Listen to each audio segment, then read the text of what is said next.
Hello there and welcome to the Unqualified Opinions 2020 NBA Draft Livestream. Sorry for the delay, we forgot to hit the go live button. That's on us. I'm Marko Yurkovich. I'm joined by Will Byerman. How you doing, Marko?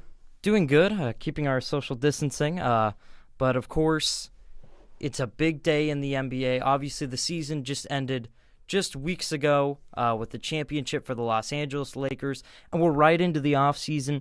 And honestly, the start of next season is right around the corner. I believe they're starting on December 22nd. So obviously, free agency and the draft are big into swing right now. And the draft is going to start here in about 20 minutes. So Will, why don't you break down our top prospects on the board? Well, first of all, it's going to be interesting specifically because all the teams drafting tonight have had about 4 more months than normal to weigh all these prospects, to take a look at everything. But about 4 less months of maybe getting to see who these guys are. Not a lot of workouts. Their season ended early. To segue into that, though, a lot of the top prospects had shortened seasons anyway. We have, number one prospect for me is LaMelo Ball. I don't know if I love his game a ton, but I think this is a draft where you're not necessarily going to be trying to get future all-stars with every pick. It's not like the Luka Doncic draft where there was just top starting caliber players in the entire lottery. You're going to be looking for specialists by the end of the lottery. There's not a ton of perceived top-end talent necessarily, but LaMelo Ball really is the one player I think has a completely unique game. He really has all the tools to be special. Number 2 for me is James Wiseman, who played 3 games in college, which is a ridiculous sample size. I think we talked about it a small sample size. He was accused of some recruiting violations when he was at Memphis as a freshman, and he was given a 15-game suspension, and he just called it quits, packed it up, and started prepping for the NBA.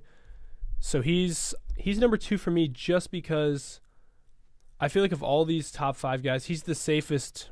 He's the safest one in some ways just because his floor is just being a good rim-protecting, rim-running big man. His ceiling might be lower than like LaMelo Ball and Anthony Edwards, but he's not unusable or totally incompetent if he doesn't reach his potential. Number 3 for me is Tyrese Haliburton, the point guard from Iowa State. He can play both guard positions. He's a great defender. He's a great athlete. He's got a great wingspan. He can pass. He can shoot. He can be your 1 guard or your 2 guard. I just think he has a lot more potential. I think he's a lot safer of a pick than the number 4 prospect for me, which is Anthony Edwards. Physically, athletically, he's the most gifted player in this draft by a good margin. There's some questions about his competition at Georgia. Right. And there's some character questions just in regards to how hard he's going to work. And he really has a lot of Andrew Wiggins type bust potential, and that he's going to get buckets. And then your final prospect on the big board? This one's tricky because the rumors circling right now about a foot injury. It's believed to be a fractured toe, but Onyeka Okongwu, the center from USC. Yeah, and definitely clearly the second best big man. And so there's a lot of teams, maybe not at the bottom in the lottery, but there's a lot of teams that are looking maybe to move up in the draft to snag a guy that can just be a good piece on a contending team, or maybe even teams moving back and getting him later. It's interesting to see Anthony Edwards at 4 on your big board. I absolutely think he's going to be drafted 1, 2, 3, wherever he is, just purely on his talent. He has, if you read the ESPN article that came out, I think last night or this morning, it's startling. His work ethic, his dedication to basketball. So there's a lot of issues there. Well, to be clear, I think he's the 4th best prospect. I think I mocked him as the first pick. I just think I'd rather take these 3 guys. Right, and we'll be getting into Will's mock draft as we go here. Each pick will let you know what the ESPN mock draft says and then what Will's mock draft says. But before we get into things, we'll be breaking down some trades here in a minute. But again, I'm Marko Yurkovich, and this is Will Byerman. Paul Hires is producing. Tim Seipel is running the cameras. And so let's get into the trades. So first off, we have one that was undone, if you could so say. The Sacramento Kings traded Bogdan Bogdanović and Jesse James for Dante DiVincenzo, Ersan Ilyasov, and DJ Williams. But you've got some news on that trade for us now. So the deal was all set to go through, but Bogdanović decided he did not want to play for the Bucks, and it's a sign and trade deal. which means that Bogdanovich has to approve it. He has to agree to sign with the Milwaukee Bucks. He's a restricted free agent. I believe he'll be an unrestricted free agent now, since the Kings clearly don't want to keep him. At the end of moratorium, he will be. Yeah. This means either he refused to go to the Bucks outright, or they couldn't come to a consensus on a contract. But yeah, there was some rumblings like 2 hours ago only that this trade was in serious jeopardy, and now that's not going to go through for the Bucks. Yeah, and we'll be monitoring NBA Twitter, Adrian Wojnarowski, and of course we've got a big board going here, a TV, watching the NBA Draft live, and so we'll be continuing to give you guys updates, our analysis, and our thoughts on the draft and on trades. But speaking of trades, there's been a flurry of trades, both related to and not related to the draft. So let's break down more of those. Obviously, I think maybe the biggest or the second biggest one from the past few days is the Milwaukee Bucks acquiring Jrue Holiday from the Pelicans for Eric Bledsoe, George Hill, and 3 future first-round picks. So first of all, are these trades enough? Whether or not the Bogdanovich trade goes through is yet to be seen. But are these enough to keep Giannis there, or to at least get him, or even to get him to sign the Supermax already? So as a matter of fact, the rumor right now is that Giannis he can't officially do it until sometime in, I believe, December 1st.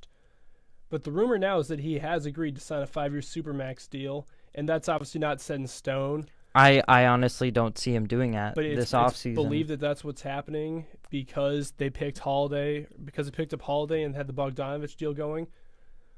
The rumblings around the league is that he's already agreed in private to that deal verbally. And I think that's a terrible decision on his part. He definitely should wait and do it. I just don't see it as a great idea, honestly, of him to sign that. But as far as the Bucks with the Jrue Holiday trade, did they overpay for him in your eyes?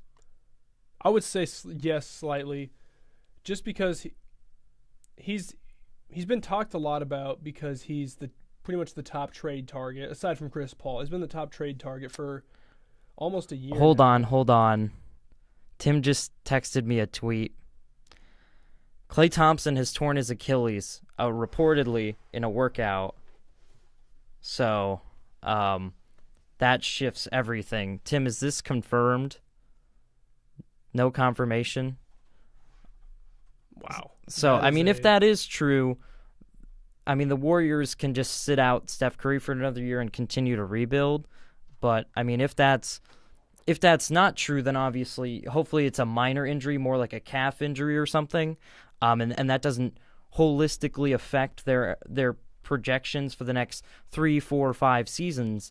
But I think overall, this could be massively problematic. Tim, keep checking Twitter and see if you can get us an update on that. Maybe see if Woj has listed anything officially. But let's go ahead and move on from that until we have complete confirmation. So your thoughts on the Blazers trade, or I guess you didn't really finish your thoughts on the Jrue Holiday trade. Did they overpay? I think so. He's a phenomenal defender for one. He's a very capable offensive player, but he's a fringe all-star is my biggest concern there. You gave up Eric Bledsoe, who for all his struggles in the postseason, and there's been a very well-documented number of them, for all his struggles in the postseason and as a scorer,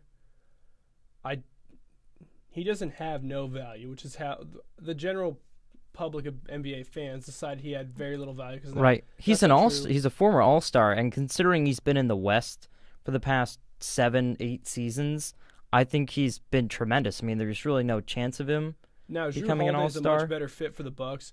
But when you throw in George Hill, who was a great bench player for them, that'd be fine. But 3 future first-round draft picks is what I'm concerned about. I don't know if he's worth 3. Absolutely. I would have been fine with 2. I know that sounds like I'm just being what I will say though, here, it is a little bit, but really none of it matters. It entirely hinges upon Giannis's decision. So essentially, what we're looking at here is if Giannis signs and those draft picks are 25 through 30 or something like that, those don't matter whatsoever. But if they do, if they do lose Giannis and then those draft picks are deep in the lottery, then this is a cataclysmically awful trade. It's horrible. So, I mean, it all depends on what Giannis decides to do, obviously. So just really quick, your thoughts on the Blazers trade with Robert Covington and Trevor Ariza for the 16th pick? I mean, he was obviously at a major position of need. With the Rockets, they're definitely not going to play him at the 5, especially with Nurkic and Zach Collins there. But he did display a nice ability to play the 4 as an undersized small ball stretch 4 type. He can shoot well. He's a great defender. He's really a perfect complement for McCollum if they play him on the wing, and he adds a spark of offense to them if they play him at the 4. I think it's going to be a very underrated move for them. Tim just sent me another tweet. An NBA league source tells this reporter, Bill Ryder, that Klay Thompson could very well have a serious injury, a sense of discouragement and frustration for those close to the situation. So we'll have to see. But it's looking more and more like at least a lower leg injury, which could be problematic, whether it's some type of calf injury. That could even take a few weeks or months. Now, right off the bat, if it is as bad as Tim initially thought in an ACL tear, you have to wonder, does that affect the Warriors' strategy in the immediate now? Right. Did they just tank for another year? Well, does that mean they try to take their 2nd overall pick tonight and trade that for next year's would be a top 5 pick? Star or something? Or do you think maybe they double down and try to take like an Anthony Edwards or a LaMelo Ball? Again, this is a big development. Again, we had a whole list of things we wanted to break down, including the Drew Holiday trade. We'll get to Chris Paul in a minute, but this Klay Thompson injury is going to send shockwaves through the NBA, not only because the Warriors are a great team and will look to bounce back and be contenders, but because they have the number 2 overall pick. I mean, this greatly affects what they're going to be doing with this pick, I believe. But depending on what they were planning on doing, this could completely be thrown out the window, right? Especially after this injury. Yeah, I just got to say, this is the most, I don't know if it's because of the amount of time we've had.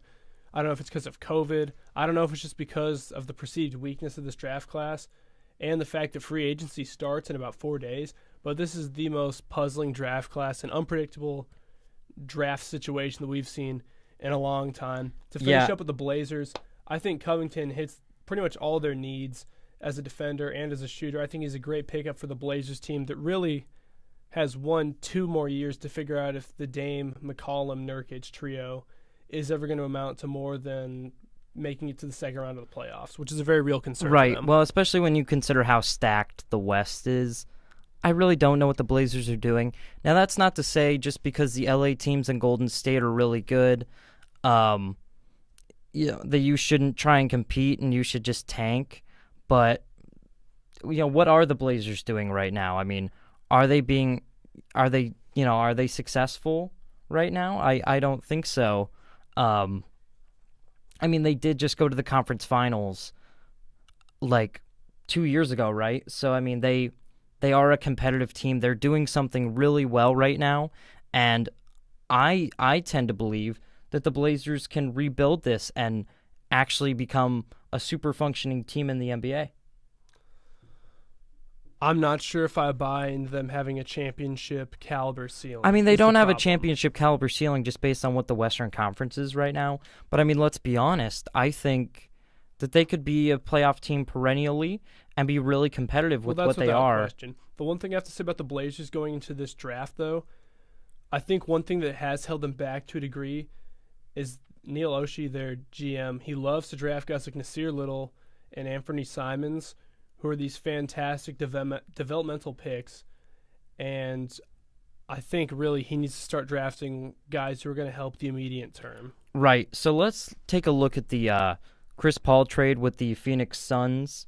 So obviously Chris Paul leaving OKC, going to Phoenix in exchange for Kelly Oubre, Ricky Rubio, Ty Jerome, and a draft pick. So your thoughts? I think the first thing would be did Phoenix make the right move? Yes, and I'm not thrilled to see Chris Paul go to Phoenix, but they needed a kick there. We saw, I know our man Paul was talking about how much fun they were and how good they were in the bubble, but people have to keep in mind, this was not necessarily a team that was any good whatsoever in the regular season, and Devin Booker's an ascending player. DeAndre Ayton has really started to play into his potential. He's probably an all-star next season. I think getting Chris Paul is the right move for now. Kelly Oubre is, frankly, pretty overrated anyway. Right. Ty Jerome has nice potential. Jalen LeCue has some interesting potential, but they didn't really part with any assets that I'm that concerned about losing if I was them. So I think that's a win for the Suns. That's an absolute win for them. So I think the Suns made a good culture move, of course. You know, especially after the year Chris Paul had in OKC. I think if we're going to be honest, he was on a decline, and especially in that second year of the contract, in his second year in Houston, when he was really starting to compile the injuries, I think that contract looked really bad, and it looked like the Rockets may even have to attach multiple first-round picks to get rid of it. But they were able to, parlay it into Westbrook and more draft picks, and then he rejuvenated his career in Oklahoma City, reestablished that solid Thunder culture that Sam Presti continues to try and draft guys with. And I think as far as what he can do in Phoenix, there's certainly a limit as to where they can go, but I think they at best can be a 5 seed, and there's a chance that they could be a consistent playoff team. He is 35 years old, though. Is the age a concern for you? Not a ton, just because it would be if he was a Blake Griffin type or he relies on athleticism. But Chris Paul, at this point, you're getting a smart player, a great defender, a good shooter, and a great passer. I don't think even declining and losing athleticism is going to hurt him too much. I think Chris Paul's I think he has 1 or 2 more good years left. Again, I think this is the move the Suns needed to make because they were so firmly on the verge of being a Western Conference playoff team, and I think this just puts them firmly in that conversation now. Right, of course. And then when you look at the Oklahoma City side of things, I think that there's this understanding that they're in a clear rebuild, right? We were looking at this earlier. I think they have 17, now 18 first-round draft picks in the next 7 years. And if there's anyone who's an effective drafter of young talent and developing it, it's Oklahoma City.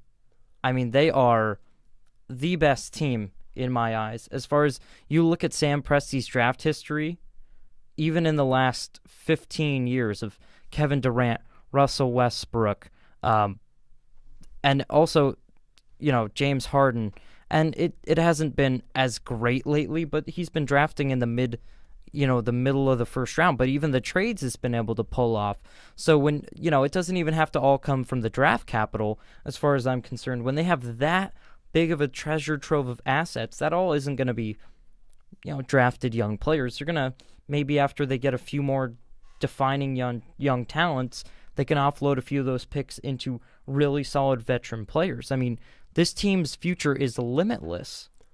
Yeah, I'd agree. The thing they need to do, though, is they're going to need to try to decide on a culture and a direction soon, because we've seen one problem. Like this year, your Boston Celtics, they did something similar, not this successfully, but they brought in a ton of picks thanks to Danny Ainge. But now they're in a situation where they have 3 first-round draft picks this year. They have no space for them.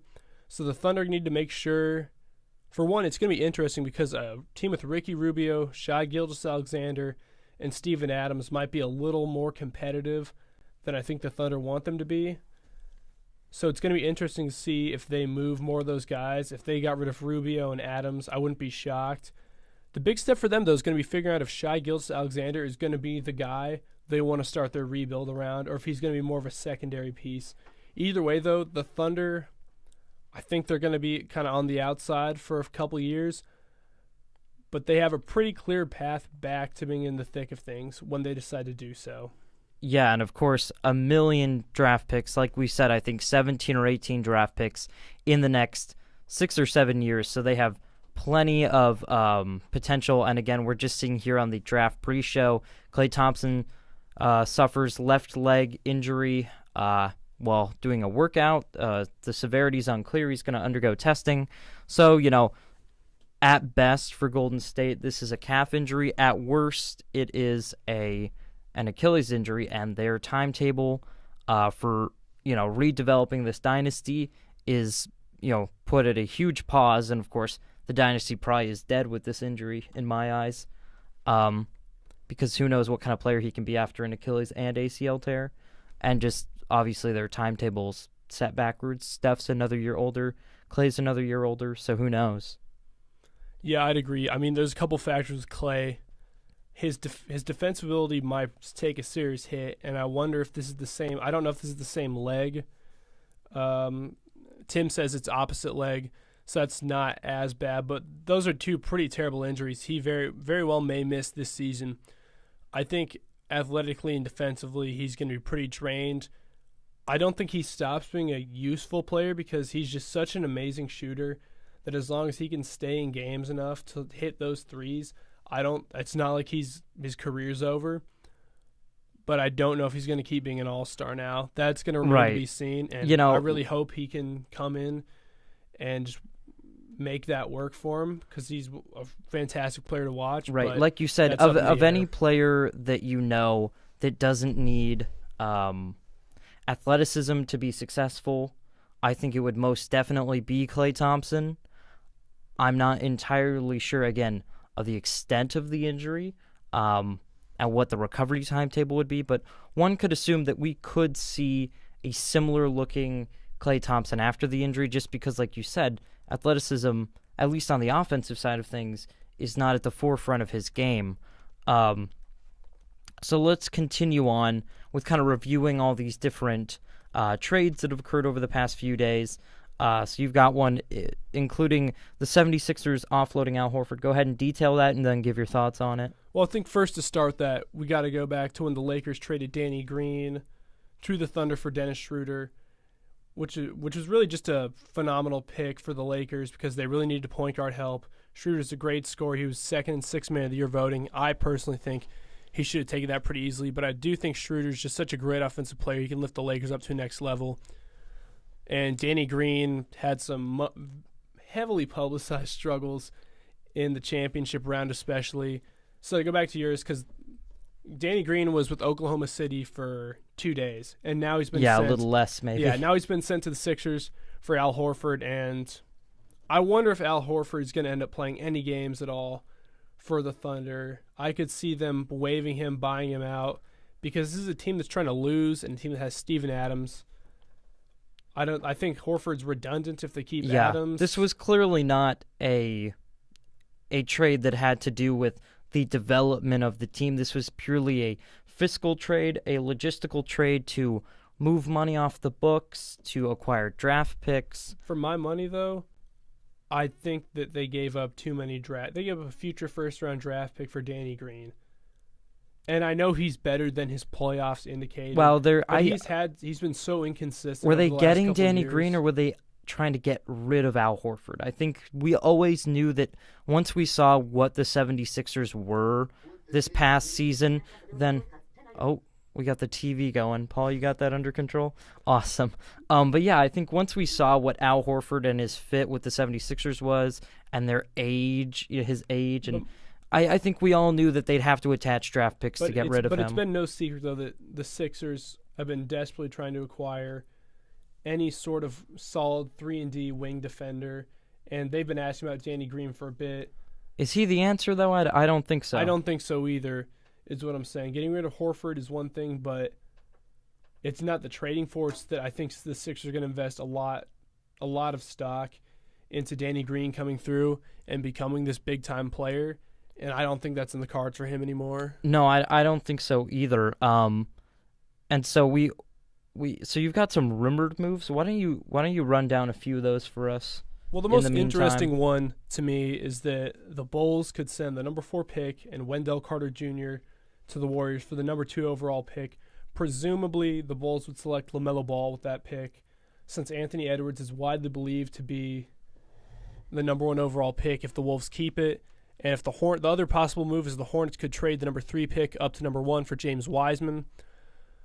Basically, it's the Bulls want LaMelo Ball. Bulls, Pistons, and Knicks could all be involved in sweepstakes to try to trade up for that number 2 pick for the Warriors to take Ball.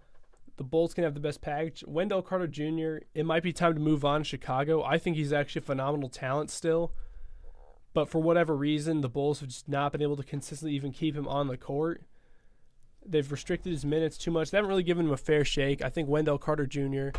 would absolutely benefit from making that move to the Warriors, and this would scratch both of their itches there. because it's been rumored that Danny Avdija, the Israeli forward from Maccabi Tel Aviv, could be the most coveted player for the Warriors. He's not it at the second pick, obviously, but if you could acquire him at 4, that's a good deal. And if you could get Wendell Carter Jr., a recent top 10 pick who still has a lot of that potential, that's an absolute win for the Warriors. I think that'd be a great move for them. Moving on, for a note a little closer to home for Marco, there are rumors that the Boston Celtics could be trying to package some of their first-round draft picks, of which they have 3 this year, and a star defensive shooting guard, Marcus Smart, in a move for that number 2 pick. I'm not sure which prospect that the Celtics would select if they got there. I don't think this one's likely to happen. Maybe you could see them trying to get James Wiseman because the Celtics' weakest point right now is center. The other rumor for the Celtics could be patching those 3 first-round draft picks to trade up into the top 6 or 7 to try to get Onyeka Okongwu.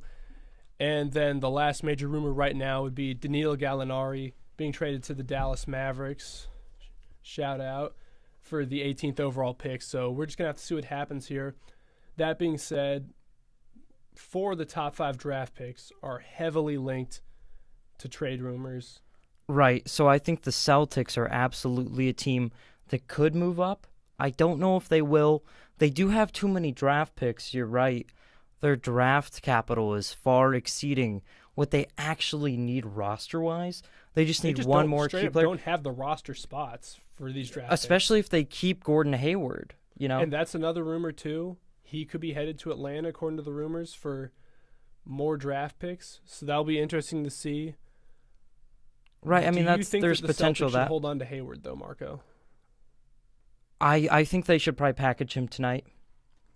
I really think that's a possibility, that they package Hayward and move on from him and get Owenyu or some young big to replace Robert Williams, and then get a wing like a Gallinari, a cheaper but still very effective, good shooting 3-and-D wing. I think that's probably their best option. If I'm the Celtics, I think Okongwu could be the long-term solution to their center problem. However, I just don't know what they're going to do. The big question tonight is that there's a lot of picks who have such an uncertain value. You have guys in the top 10 who could go anywhere between number 5 and number 20. There's just so much. There's not a lot of consensus guys this year. I was listening to a couple different podcasts about this, and John Hollinger was doing his yearly rankings for The Athletic, and in his pass with the Grizzlies, he talked about how every year he could write in chalk on a chalkboard what the top 20 picks are going to be and usually get them right. There's no such thing this year. There's going to be a lot of trades. There's going to be a lot of wild valuations. I think we're going to see some trades that you're going to have the entire Twitter sphere crying foul on. As the draft starts, Adam Silver is at the podium. So we're going to get rolling with the actual kind of main reaction part soon. But, Marco, this is going to be one of the wilder drafts in memory for sure.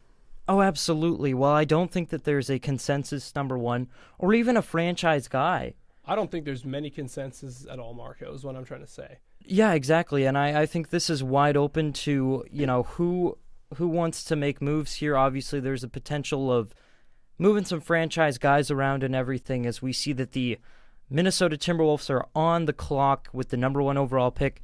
So, Tim, Will, why don't you run down your number 1 pick, and then I'll go over ESPN's mock draft? So going from my mock draft, I do think it's going to be Edwards if the Wolves can't trade this, simply because if you look at the top 3 picks, Wiseman would not fit in well at all with Minnesota, with Karl Anthony Towns there. And I don't think LaMelo Ball is a great fit next to D'Angelo Russell. And they recently made a pretty major commitment to Russell as a long-term point guard, shooting guard type guy. I know there's a lot of rumors about how badly they want to try to acquire Devin Booker. I think the Chris Paul trade solidifies what most people already knew, and that's really just not a possibility for the Wolves. But for my money, Edwards, he's athletic. He has questionable shooting percentages. He didn't play great on defense, but he was also in a poor situation at Georgia, went 16-16 in his college career. He's a unique athlete. He's 6'5". He's 6'5", and he's 6'5", 220, and he moves super well for that. If he can get a reliable three-point shot going, and if he can be a good defender, which are both big asks. I think he's far and away the best pick in the draft. He's got all-star potential, and I think he's really the only option for Minnesota at number 1, just based on the fact that if you get Ball or Wiseman, you're basically putting a square peg in a round hole. Right, and I think the big message from the Timberwolves was that they were always trying to trade down. That's what Gerson Rosas' message always was. And now we see a tweet from Woj that says, they're still trying to move down. They're on the phone right now. They have a lot of needs. Just to go off what you were saying with the ESPN mock draft at number 1, they also have Anthony Edwards. But like you and I discussed earlier, I have big concerns over what Edwards can be as an NBA player. Think, like you said, he's got very big bust potential, but let's not say that he's not a great player. He's a tremendous athlete, tremendous talent, but there are a lot of issues. So it looks like Minnesota, again, is trying to slowly wiggle their way out of this. But again, only 2 minutes left on the clock. We'll see if a trade comes through or they're forced to pick up a guy that they're not 100% sold on. You just have to wonder if there's any teams who are answering that phone call who even want to move up to number 1 that badly. Especially if the Hornets seem, at this point, Michael Jordan today said he gave them a seal of approval to draft LaMelo Ball. So I feel like the Hornets, who are rumored to move up to 1, are probably pretty content just to stand pat at number 3 and take whichever that consensus top 3 group falls to them. I'm just I don't think anyone's, except maybe the Pistons and Knicks with LaMelo Ball, I don't think anyone's sold enough on Edwards or Wiseman to want to trade up to number 1. I think that's going to be the biggest issue for the Wolves trying to trade out of this one. I just don't think there's a lot of desire to go get these guys. No one's really excited to take many of these prospects at all. Oh, totally. And we're looking right now at the Timberwolves starting lineup, and there's a lot of holes. Let's be honest, I'm not entirely sure that, that Minnesota is a playoff team. I know a lot of people are happy with this D'Angelo Russell, Karl Anthony Towns duo, but I think they're probably going to be one of the worst teams in the league defensively. I still think they're drafting deep into the lottery next season. I still think they're probably a bottom 5, bottom 8 team in the NBA. But that's kind of beside the point right now. I think the larger picture is, can they back out here and get some value for this pick if they really want to? Again, Woj still updating, saying that they are trying to move off the number 1 pick, but they've been trying to move off the number 1 pick for quite some time. I mean, again, here with about 45 seconds left, any possible scenarios of where to move this number 1 overall pick? And you rarely hear this for the number 1 team in the draft, but even yesterday I was hearing the Wolves still had yet to make an internal decision about who they would take if they couldn't trade it. Again, I think it's got to be for Edwards, just because if you look at that starting roster, they're set on point guard and center, but then you have guys like Josh Okogie, Malik Beasley, and Jarrett Culver, the number 5 pick last year, who struggled mightily last year as kind of a point guard, as kind of a point forward type player. That's 3 major question marks. And now Minnesota is about to make their pick. Let's see here again as the clock ticks down. We'll see who they pick. I'm not entirely sure how the setup it is. It looks like Reese Davis and the guys are in studio, and then there's a couple guys in studio, and then I guess they've set up a podium somewhere for Adam Silver to walk up to and announce the pick, but they've yet to do that. They say the pick is in. Again, I am amazed that they even have to put the number 1 team on the clock. Not to go on a tangent here, but I think that's probably one of the most asinine things in sports, that the number 1 overall team that's known they've had this pick for months has to go on the clock at the beginning of the draft. I mean, am I being overly picky here? I realistically do think that the Wolves did not have a firm internal decision. If we look at the NFL, everyone knew it was going to be Burrow last year. Everyone knew it was going to be Zion. I don't think the Wolves themselves knew 100%. Again, they're still saying the pick is in.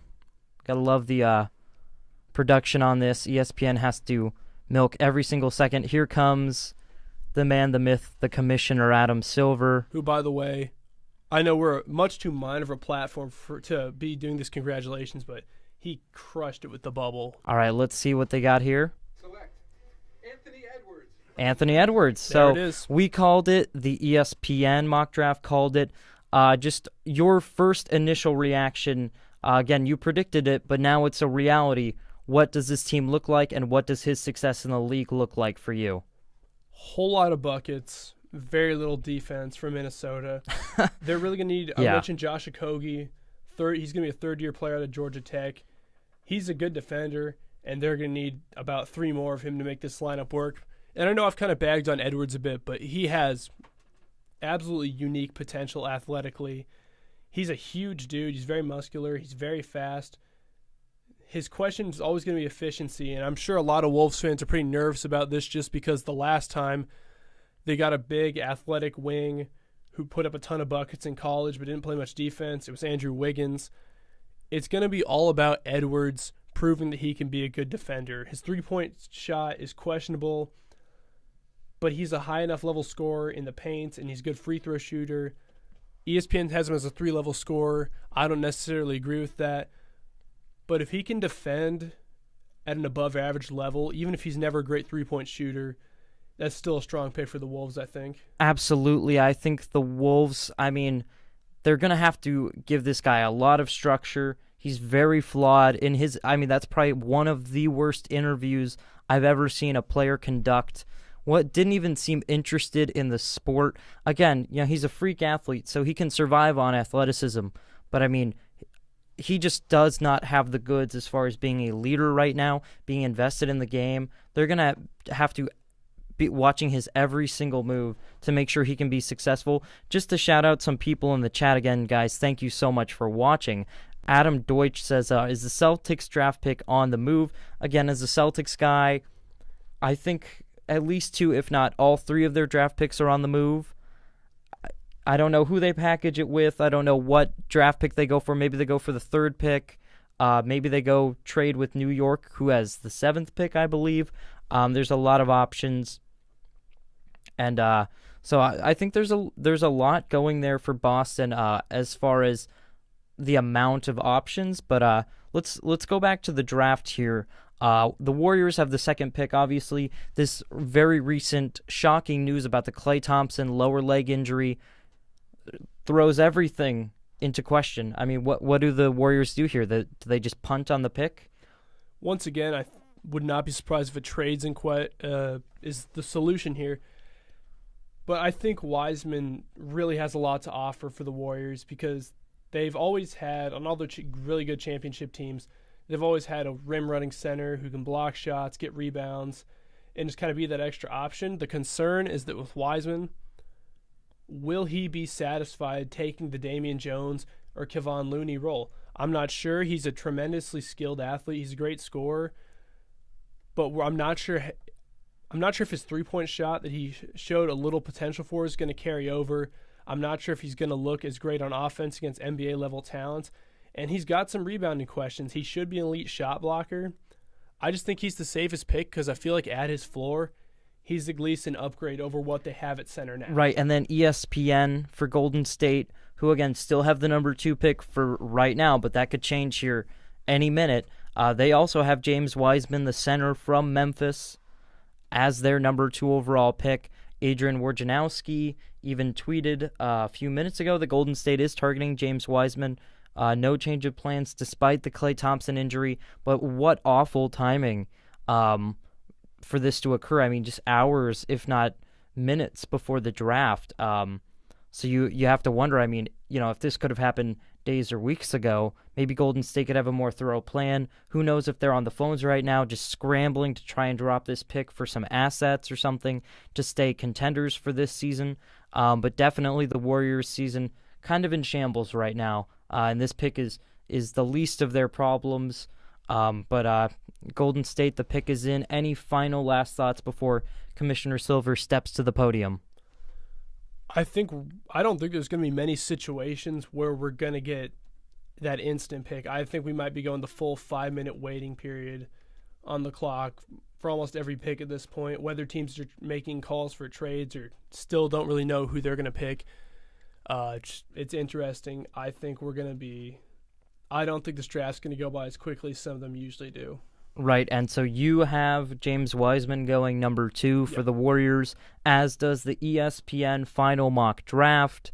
and so does Adrian Wojnarowski as far as his reporting goes. So, I mean, that seems at this point like a foregone conclusion, but obviously we'll have to wait for the commissioner again. Forgive us, we're at the mercy of the speed of the draft, of the television product that is the NBA draft, so it takes longer than it needs to for sure. Again, I think that Wiseman's the safest pick, but I've just been sitting over here thinking maybe LaMelo Ball suddenly becomes an option. If they're really just going to try to blow it up, maybe he's an option for them. If they don't think Klay's going to be back in time, or if they just think he's never going to be the same, maybe try to make that happen. I really don't think that could work, but he's certainly in play at the number 2 pick. I'm still kind of waiting to see a Woj bomb for a trade, but I mean, we've had plenty over the previous few days, so I mean, everyone's on the move. I certainly don't see a Russell Westbrook or a James Harden moving on draft night, or a Gordon Hayward even. I mean, honestly, I think it's going to be pretty light on trades, considering what we've had the past few days of just this barrage of guys just moving everywhere. You even had, I believe there's 2 guys, Danny Green, who was originally on the Lakers, traded to the Thunder, and then again traded to Philly, and then Trevor Ariza, who was on... Trevor Ariza went from Blazers to Houston, now to Detroit. So 2 different guys moving twice, and just, again, a barrage of trades, constantly guys moving all over the place. So I think maybe we've settled in again. The pick is still in. Sorry, guys. We'll have to see what they say, but I think it's pretty obviously going to be James Wiseman. So why don't you go into your take on why you think the Warriors took Wiseman, and just kind of your overall thoughts and the projection of the season now without Klay Thompson. Again, I'm really hoping we don't have to eat those words, but with Wiseman, it's all about potential to be the inside threat that the Warriors haven't exactly needed it. They won championships without it, but just think about how much better the Warriors would have been with Draymond and Klay and Steph firing away from the outside and making those great passes inside. If they also had a monster rim-running center. Wiseman's super athletic. He's only 19 years old. There's a lot of potential growth. He's shown some flashes of a 3-ball. I don't know if that carries over at the pro level, but I really think that if he reaches his ceiling, he could be an absolutely unique player. I know a comparison I've seen is DeAndre Jordan plus shooting on offense, and people forget DJ in his prime was an absolute monster as a defender and as a rebounder and as a dunker. I mean, if they pick Wiseman, we're in for a lot of really cool Steph Curry to James Wiseman alley-oops. He's definitely going to bring a lot of youth and fun that we haven't seen. Absolutely, in a while. And the commissioner finally making his way to the podium. Golden State Warriors select James Wiseman. And it is James Wiseman, like you predicted, like the NBA mock draft predicted, and like Woj predicted. So again, all of you guys, 2 for 2 so far on Wiseman. And like you said, there's going to be a unique offensive versatility to this Golden State team now.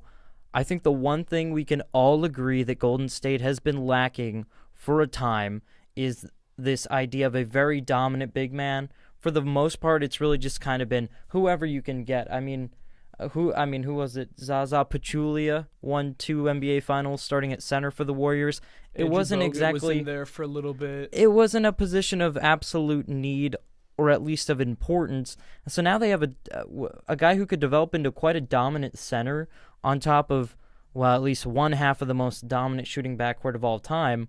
This team is still dangerous with or without Klay Thompson. Again, let's hope that this is only a calf injury. It's a few months. Again, we still have a whole month or so until the season starts. So if it's just a minor calf injury, which let's really hope this is, that he can return as soon as possible, because this Warriors team, they're championship bound, or at least championship quality, if they've got everybody available.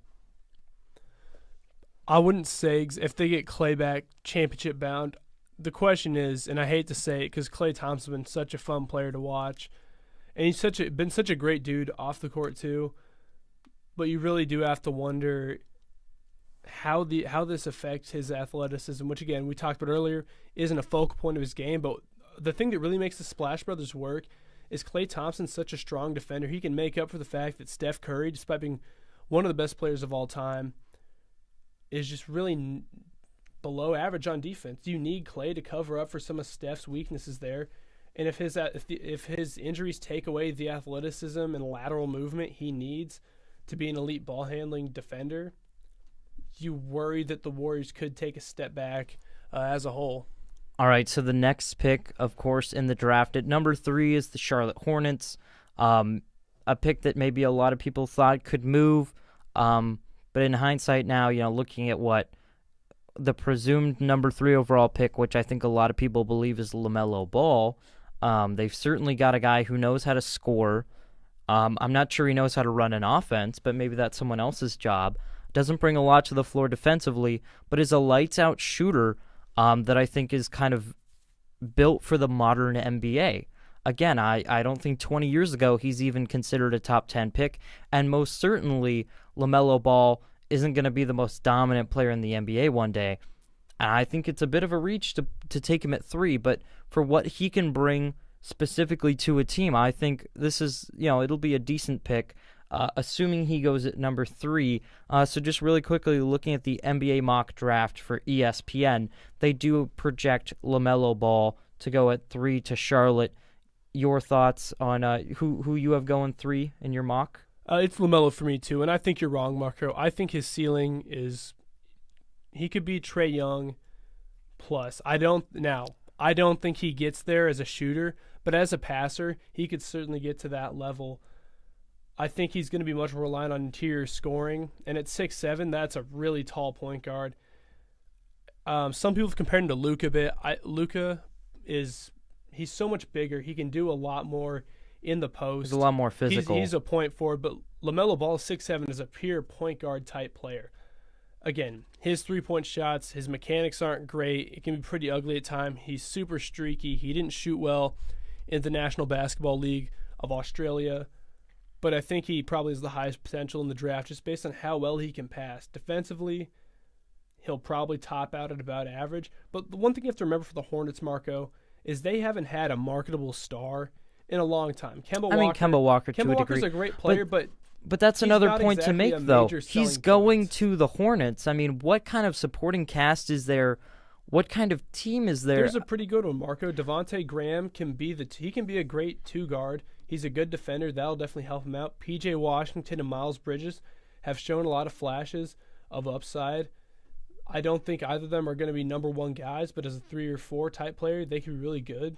The only rumor here that doesn't point to Ball would probably be some have said that Onyeka Okongwu could maybe sneak into the top 3 if the Hornets are really sold on him. I don't think they will be, and the pick is now in for Charlotte. Yeah, at the podium. Let's see who it is. 2020 NBA Draft.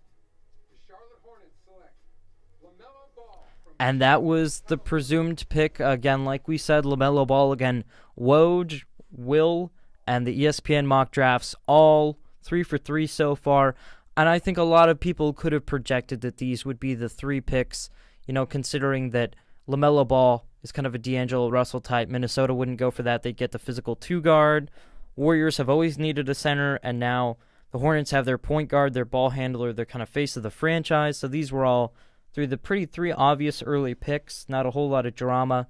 And just any final thoughts on LaMelo before we move on to a more contested part of the draft in which we don't exactly know who all is going where? I mean, not a whole lot on LaMelo. I think the Hornets definitely need to try to acquire some kind of center now because they're going to be set at positions 1 through 4.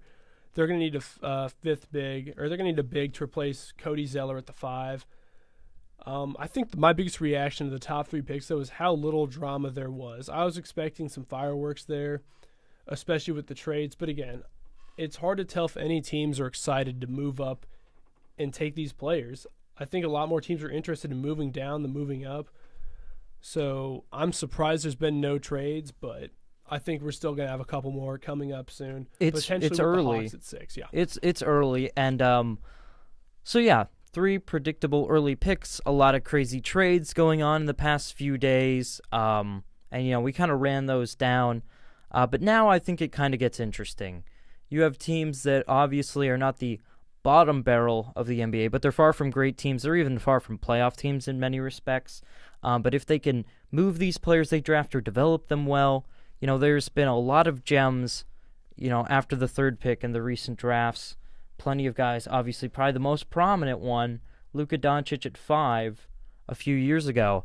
So there's plenty of really good guys. So why don't you give me a rundown of maybe the next 2, 3, 4, 5 guys that could get drafted, where that talent really lies right now? So I think your best 4 players right now are probably Tyrese Haliburton, who's a combo guard from Iowa State, great defender, good three-point shooter. They worry his ceiling isn't quite as high as some of these other guys, which is what's holding him back. But I think he's an absolutely great talent, and I think he fills really what you want in an off-ball guard right now. Then you have Deni Avdija, the Serbian via Israel. He's really torn it up in the EuroLeague. And the interesting thing with him is he is one of the only players in this draft who's actually got to play a lot of basketball in the last couple months.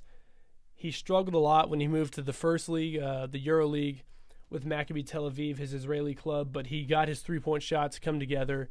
High character guy. He's a good passer. People like to compare him to Luka types. That's definitely not the case. I think Dario Saric, but better on offense, is probably the best comparison there. I think the concern with him is a lower ceiling, but he's such a great passer. He's pretty athletic, and he's 6'9", so he fits that kind of point forward niche. Then you have Obi Toppin, the forward from Dayton, the Wooden Player of the Year. And, I mean, he's not going to be a good defender, but he's going to be very mature, good leader, great on offense. Right, so the pick is in for Chicago. So really quick, I'm going to run down the pick that the ESPN mock draft has made. For the Bulls, they have gone with Deni Avdija of Maccabi Tel Aviv, the 2 or 3, whatever he is, position-wise. He's a very interesting guy as far as talent. He's more of a 4 than a more of a 4 than a 2. Right. And so who do you have it for the Bulls? I have Haliburton. I don't think the Bulls are necessarily sold on Kobe White becoming a top star as a point guard, and even if he is, the writing on the wall seems to be that the Bulls are ready to move on from Zach LaVine, and I think Haliburton can come in. He could be your starting point guard or your starting shooting guard. I just think he has a ton of versatility. He and Kobe White could be an amazing backcourt combo with Haliburton's defense and White's offense. So really quick here, let's go to Woj as far as his thoughts. He says that the Chicago Bulls are targeting Patrick Williams for the number 4 pick. So let's hear from the commissioner. 2020 NBA Draft. The Chicago Bulls select Patrick. Oh my God! Okay, dude. so I think what we're learning is that Woj has probably got the inside scoop. Woj knows all. Right, so we'll probably just stick with you and ESPN. Right now, you and ESPN are 3 for 4. What is this Patrick Williams pick? This is terrible. He was the ACC Sixth Man of the Year this year. Now he wasn't even a starter on Florida State. I actually like Williams a lot. I would not have picked him this high. Yeah, he's great, but the 4th overall pick. Let's look at this. He's the youngest player in the draft. He only recently turned 19. He was a really good shooter. He's a big guy. He's got an amazing athletic frame. The comparison here is Pascal Siakam. And that took how many years to develop? He's more developed now than Pascal Siakam is. I know there's a certain level of saltiness there, considering a certain Pascal Siakam was selected to a higher All-NBA team than a I'm just saying Williams, like I think it took a long time to develop. Is Williams is ready to be a three-point shooter, but also Siakam was the 27th overall pick. Not too much of a stretch. That's where you draft projects, guys that spend time in the G League, guys that need to develop their shots or their defense. He compares to become a Pascal now type player, not a Pascal back then. We'll see. He's probably got the best athletic We'll see frame though, in the draft. but the 4th overall pick, are you kidding me? Now, of course, I don't agree with it either. 3 years from now when he's, like 3rd team All-NBA, go ahead and cut this clip and add it to our bad takes playlist. Let's just be honest here.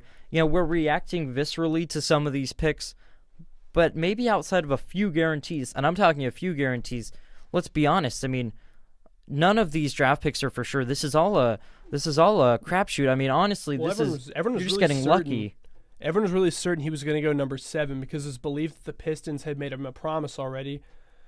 No, I'm clearly blown the away, Bulls though. made a better I don't exactly promise. know where he slots in either. I'm guessing they're going to try to play him at the 3. His three-point shot's better than Siakam's was, but I don't know if it's necessarily like NBA starter caliber yet. But, I mean, you can't really play him at 4 because of Markkanen, and Carter's at the 5, so you don't want to slide Markkanen down. So I think he's got to be a wing here, but I'm absolutely shocked by this one, Marco. Yeah, and Paul, what are you trying to?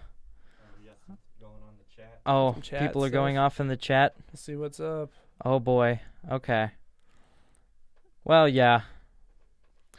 Well, at least the chat is active. Hello, guys. Thank you for participating and enjoying this wonderful 2020 NBA draft. It's already got a lot of shocks and surprises. Now, Will, you are at a disadvantage, just to kind of go off our thoughts on you trying to get a perfect first round here.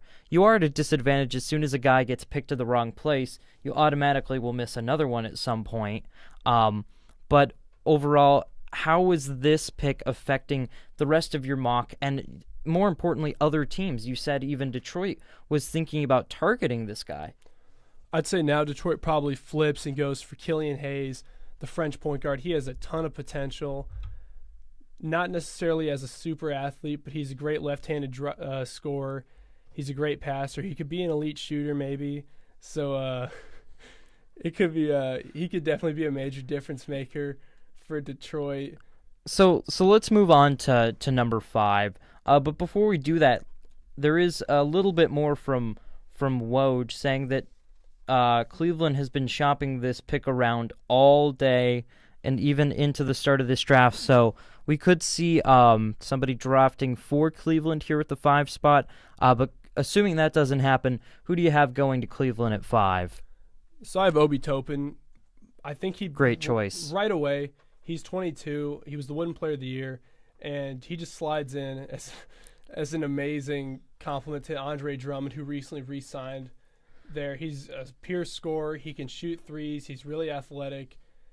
There's a stigma against guys like him who have played college for a couple years. He's older than all the other first-round draft picks, most likely. He seems more ready, though, I think. He's probably NBA ready, and there's a lot more leadership potential. I think he can help a team now. It's not necessarily what the Cavs want, but I think he fills a definite position of need. Avdija has also been linked to them a lot. As a wing, they need wing shooting, they need athleticism. And right. Tim, what's going on? Go ahead and tell us. Isaac Okoro targeting. Is that according to Woj? Woj with some Woj is spoiling. Maybe we need to close the Woj. Yeah, Isaac Okoro. So just give us a rundown on Okoro, assuming that Woj is perfect and knows everything that's going on. So Okoro, he played for Auburn. He's 20. Major question marks as a three-point shooter and even as just a regular scorer. But defensively, he's an absolute monster. He shut down SEC-level competition. I don't think he's worth the 5th pick with Avdija and Toppin and Killian Hayes on the board. But the Cavaliers had a historically inept defense last season, a large part due to Sexton and Garland being their guards. So I think that if they get it for Okoro, they're going to try to overcompensate and fix up that defense.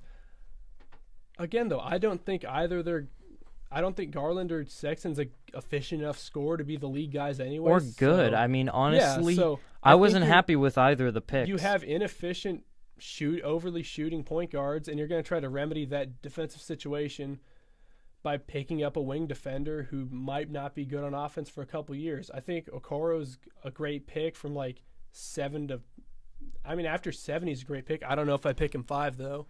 Yeah, these are a lot of projects. I'd rather take Patrick Williams at 4 based on his potential than Okoro at 5, honestly. And this is the big issue with Cleveland's picks these now past 3 years. I'm not happy with them, to be quite honest with you. I really think Cleveland's in some trouble, right? Obviously, they were cap-strapped post-LeBron. They stripped the roster of pretty much everyone except for Kevin Love, right?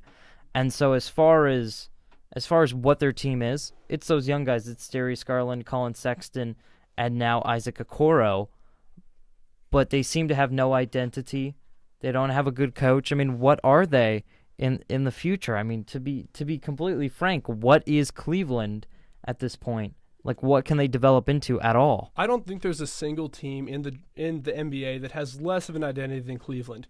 They're tying their future into 2 guards who I'm not confident can be star-type players. I think at best Sexton and Garland. Sexton might just be a 6th man, and Garland might just be like the 4th best player, of a 5th starter type guy.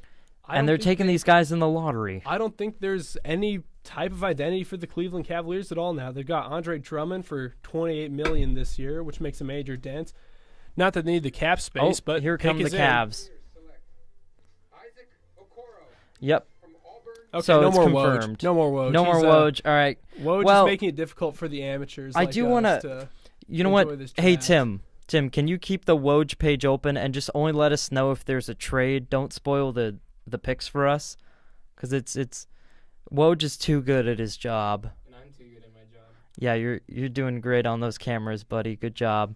You too, Hannah, doing a great job. So as far as Okoro again, what are the Cavs looking to develop here? What is the plan, do you think? Do they have a plan? They picked possibly the best defender in the draft, and they're hoping that he can right the ship. Again, if he can score well, if he can shoot well, I think he could be like a 14-a-game scorer. He could be a double-double guy. He can pass the ball pretty well. But he just creates havoc on defense. He's great at pretty much. I think he can honestly, I think he has a 6'11" wingspan. He can probably guard positions 1 through 5. He's fast enough for point guards. He has enough of a wingspan for centers. He's a very the explosive defensive athlete. versatility is absolutely amazing, and that's why you're drafting Okoro. Again, I'm surprised to see him up this early. In my mock draft, I believe I didn't have him getting picked up till I had him dropping to 12th with the Kings. Really? Okay.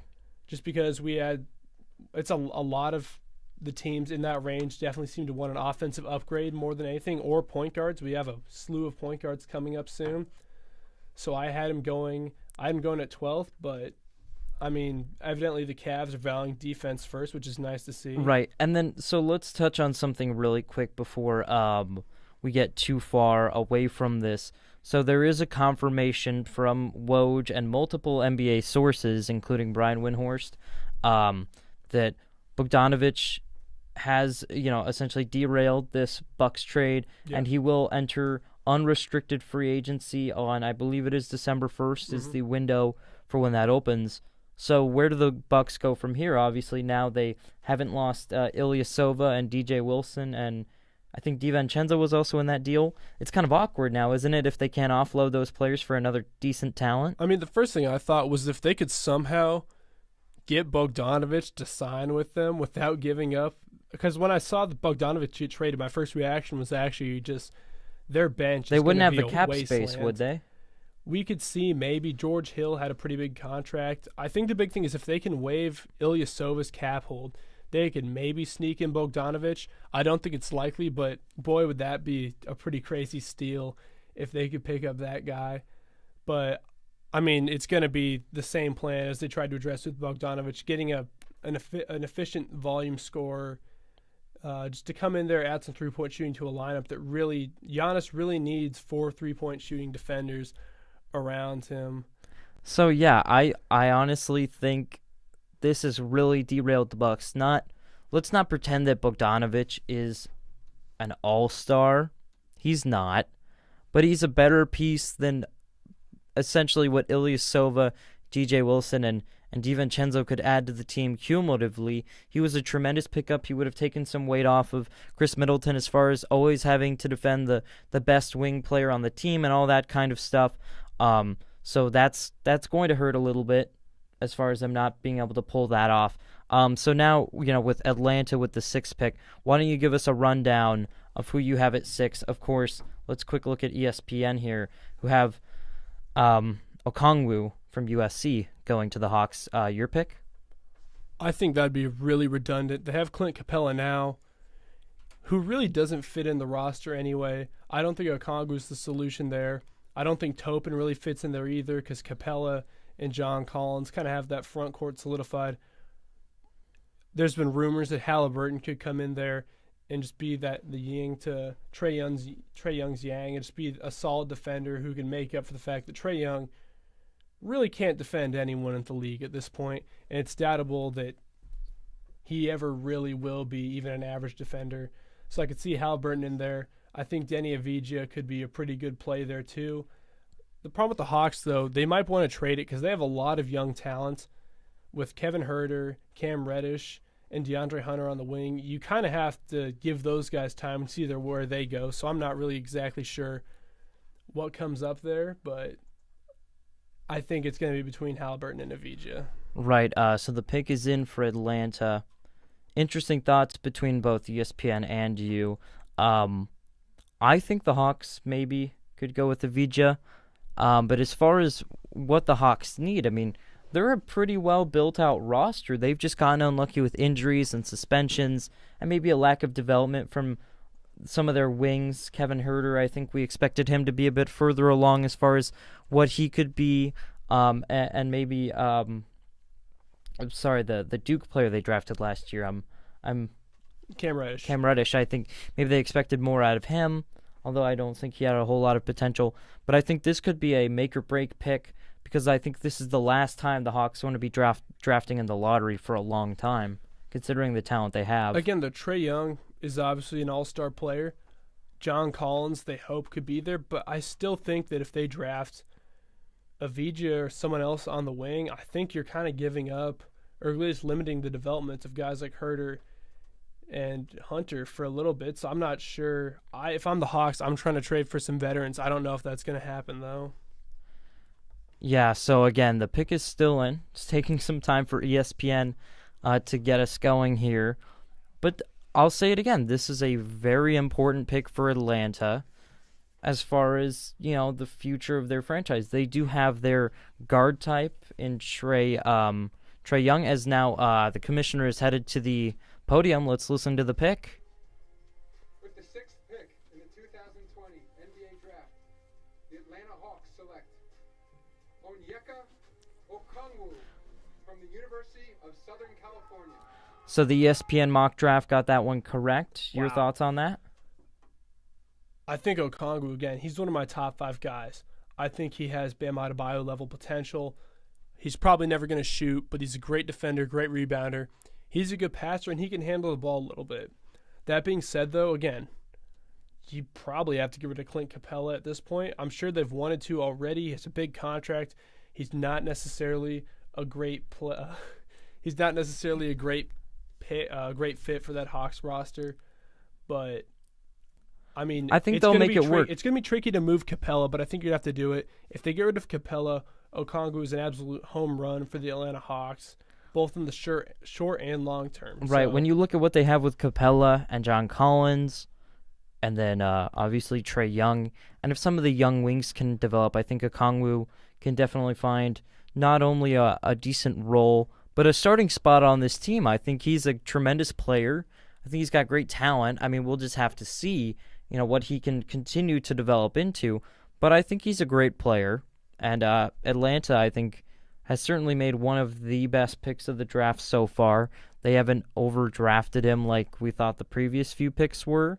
So there's some guys slipping in the draft right now. Why don't you highlight who those guys are and maybe where you think some teams can snag these guys that are starting to fall in the draft? I mean, it's going to be Topin and Avdija, and I could see either of them going to the Pistons, who really don't have a clear, like the Cavaliers, they don't have a clear identity or any real visible path forward. They have Sekou Doumbouya from last year, who's super athletic but really isn't ready to be a star player for maybe about 4 more seasons now. Luke Kennard, who has injury questions. So I don't know. Avdija, you wonder about his ceiling and if he could really help out the Pistons that much. I think they might go with Topin. I think the Knicks are probably enjoying this, though, because having the pick of Topin, Avdija, and Killian Hayes would be a great situation for the Knicks, who I thought would trade up. But I really don't know where the Pistons' direction is here because they just have so many needs. If I had to put money on it at this point, it'd probably be Topin. So now Detroit is the next pick. They're saying the pick is in, but again, who knows with the timing of this. But before we fall behind, why don't you run down your 7th pick, but quickly the 7th pick from the ESPN mock draft. I mean, mine was Patrick Williams. And that's also their 7th pick. So now just kind of adjusting on the fly, who do you think Detroit might go with? Topin. They have. I don't think Christian Wood's going to stay in Detroit, and even if he does, he's a great defender. They're not going to trade scorer. this? I think there's potential. I don't know if other teams want this pick badly enough, especially because Okongwu was largely the guy you heard the most rumors about trade-ups for. You think there's a drop-off after the first maybe 5 or 6 guys then? Oh, I yeah, think as here we long get a as- proposed trade. Oh, yeah, we already knew this one. So it's Trevor Ariza and the 16th overall pick for a future first-round pick. We were already aware of this trade, but anyway, continue with your thoughts on the Detroit pick. I think it's a drop-off after Halliburton, Topin, Avicii, and Hayes. And honestly, looking at the board again, Halliburton's going to be the best pick for them. They don't really have a point guard. I think Derrick Rose is likely to get traded or just entirely leave. So I just think that the best move for them is going to be picking up Halliburton. He's the most versatile player left in the draft. Right, so we'll see if Detroit makes the right move. Again, a slew of guys that are still available that could, obviously Detroit could really get anybody and it would help them. Obviously, just kind of looking at the mock draft on ESPN, there's still plenty of guys on the board that they had at least going higher. You said Obi Toppin, but Denny Avicii from Maccabi Tel Aviv, and here's the pick from the commissioner for Detroit. 2020 NBA Draft. The Detroit Pistons select Killian Hayes from Lakeland, Florida. So they go with Killian Hayes from France. Obviously not, one of the guys that you were anticipating. Where did you have Hayes in your mock draft?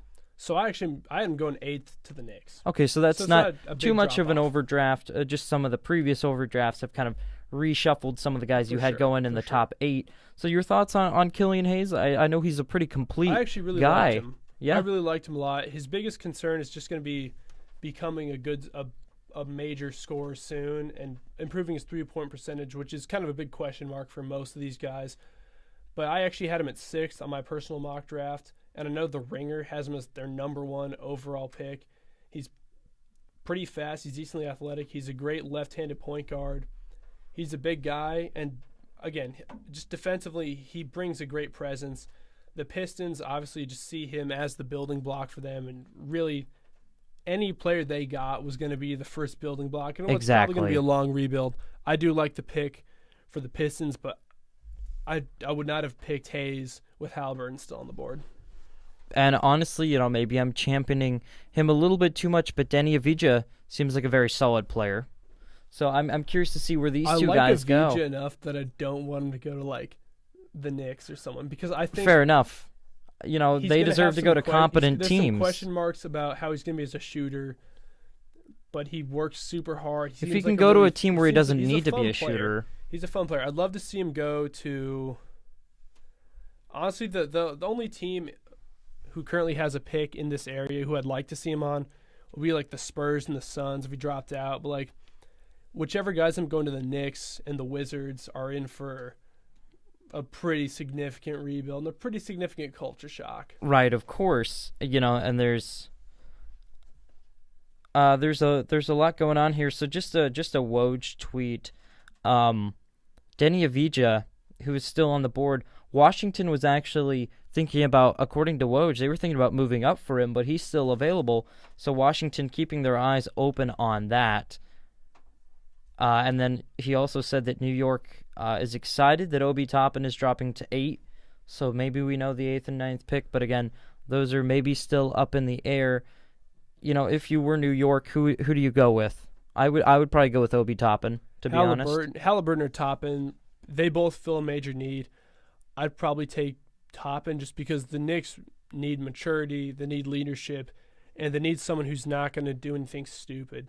The New York Knicks have been an absolute cesspool for the last couple seasons with no end in sight, and they need a safe pick they need a pick who's going to be a good player even if he doesn't reach his full potential. I think Toppin and Halliburton probably have two of the higher floors in this draft. Either of them would be a strong pick. I'm shocked that Halliburton's falling this far, but I think that Toppin's probably the best pick for the Knicks because I think he can really step up right away and help this team out. Yeah, and certainly now we're starting to get into an area where, again, there's still teams in the lottery, although some, getting their, picks by trade. But now we're getting into an area where maybe these teams are actually pretty competent.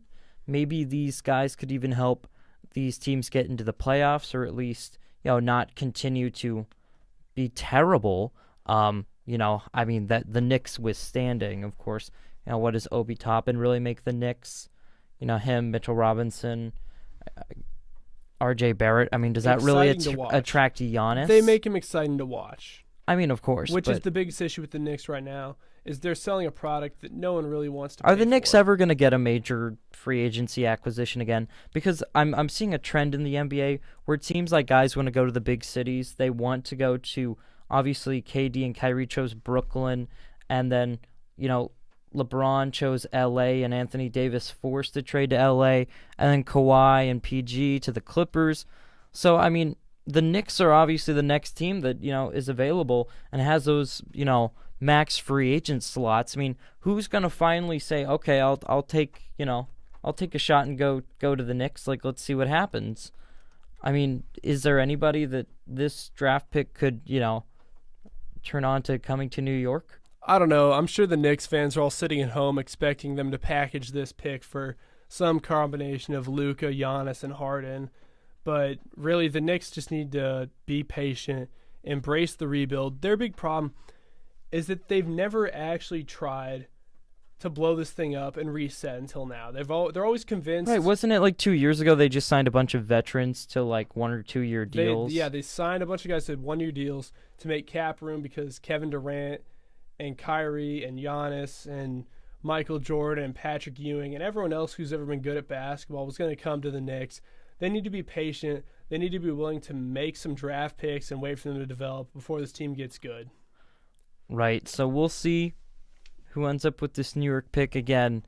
They're a great team as far as the young talent they have, right? I think R.J. Barrett has a lot of potential. I think Mitchell Robinson has a lot of potential. This number 8 pick will have plenty of potential, but none of this matters if they continue to just keep all this cap space open, never fill it with top-tier guys, and then just sign veterans to 1-2 year contracts. They can never develop a culture, a continuity, or build any level of success. And obviously this has to go without being said, but I mean, get James Dolan out of there. I mean, I think that's our sports commentating duty to just tell everyone, whatever power you have, get James Dolan out of New York, please. The problem is he owns the team. There's not really any power that can get rid of him unless they try to pull off some kind of New Orleans Hornets type deal. Let's hope they sell, or he sells this franchise, because, I mean, let's be honest, the Knicks have had a pretty abysmal last 20 years. I think the Knicks fans, the Garden, the Mecca of basketball, deserves a lot better than one playoff appearance in the past, 15 years? It's pretty terrible. So now I think the commissioner's coming out? No, still waiting on this Knicks pick. Panning back up to the guys. Oh, Woj just saying something. Let us hear it. Talking about the Clay injury. In the next few days, the severity of it is unclear. He missed last season, the entirety of last season, with an ACL injury in his other knee. He had fully rehabbed from that, but they're still waiting to get a sense of how serious the injury is, and I'm told lower right leg. All right, well, thank you very much.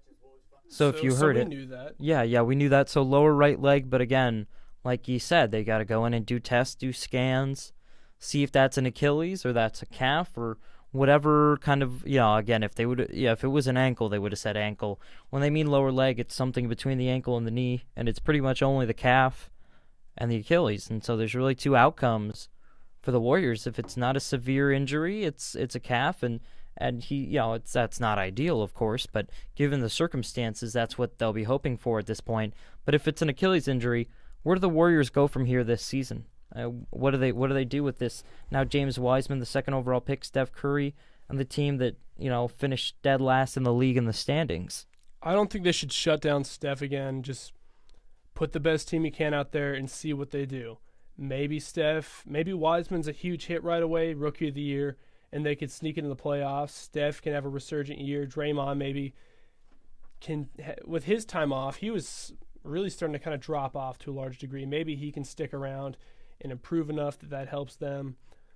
I just think you play your best team and let the chips fall where they may. If you suck, you get another lottery pick. If you make the playoffs, you at least keep going. I mean, the Warriors are a well-respected enough organization that they're going to be a free agency destination for a while now.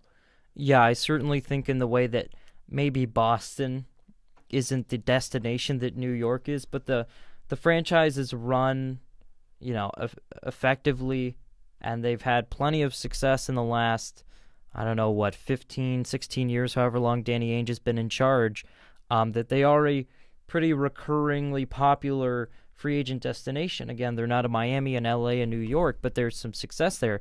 And I definitely think you're right as far as what Golden State can bring to the table. They've shown a competence as an organization, a willingness to go all in to win a championship, and they've won multiple championships. I think players respect that, and I do think there will be residual effects as far as their success in the free agency.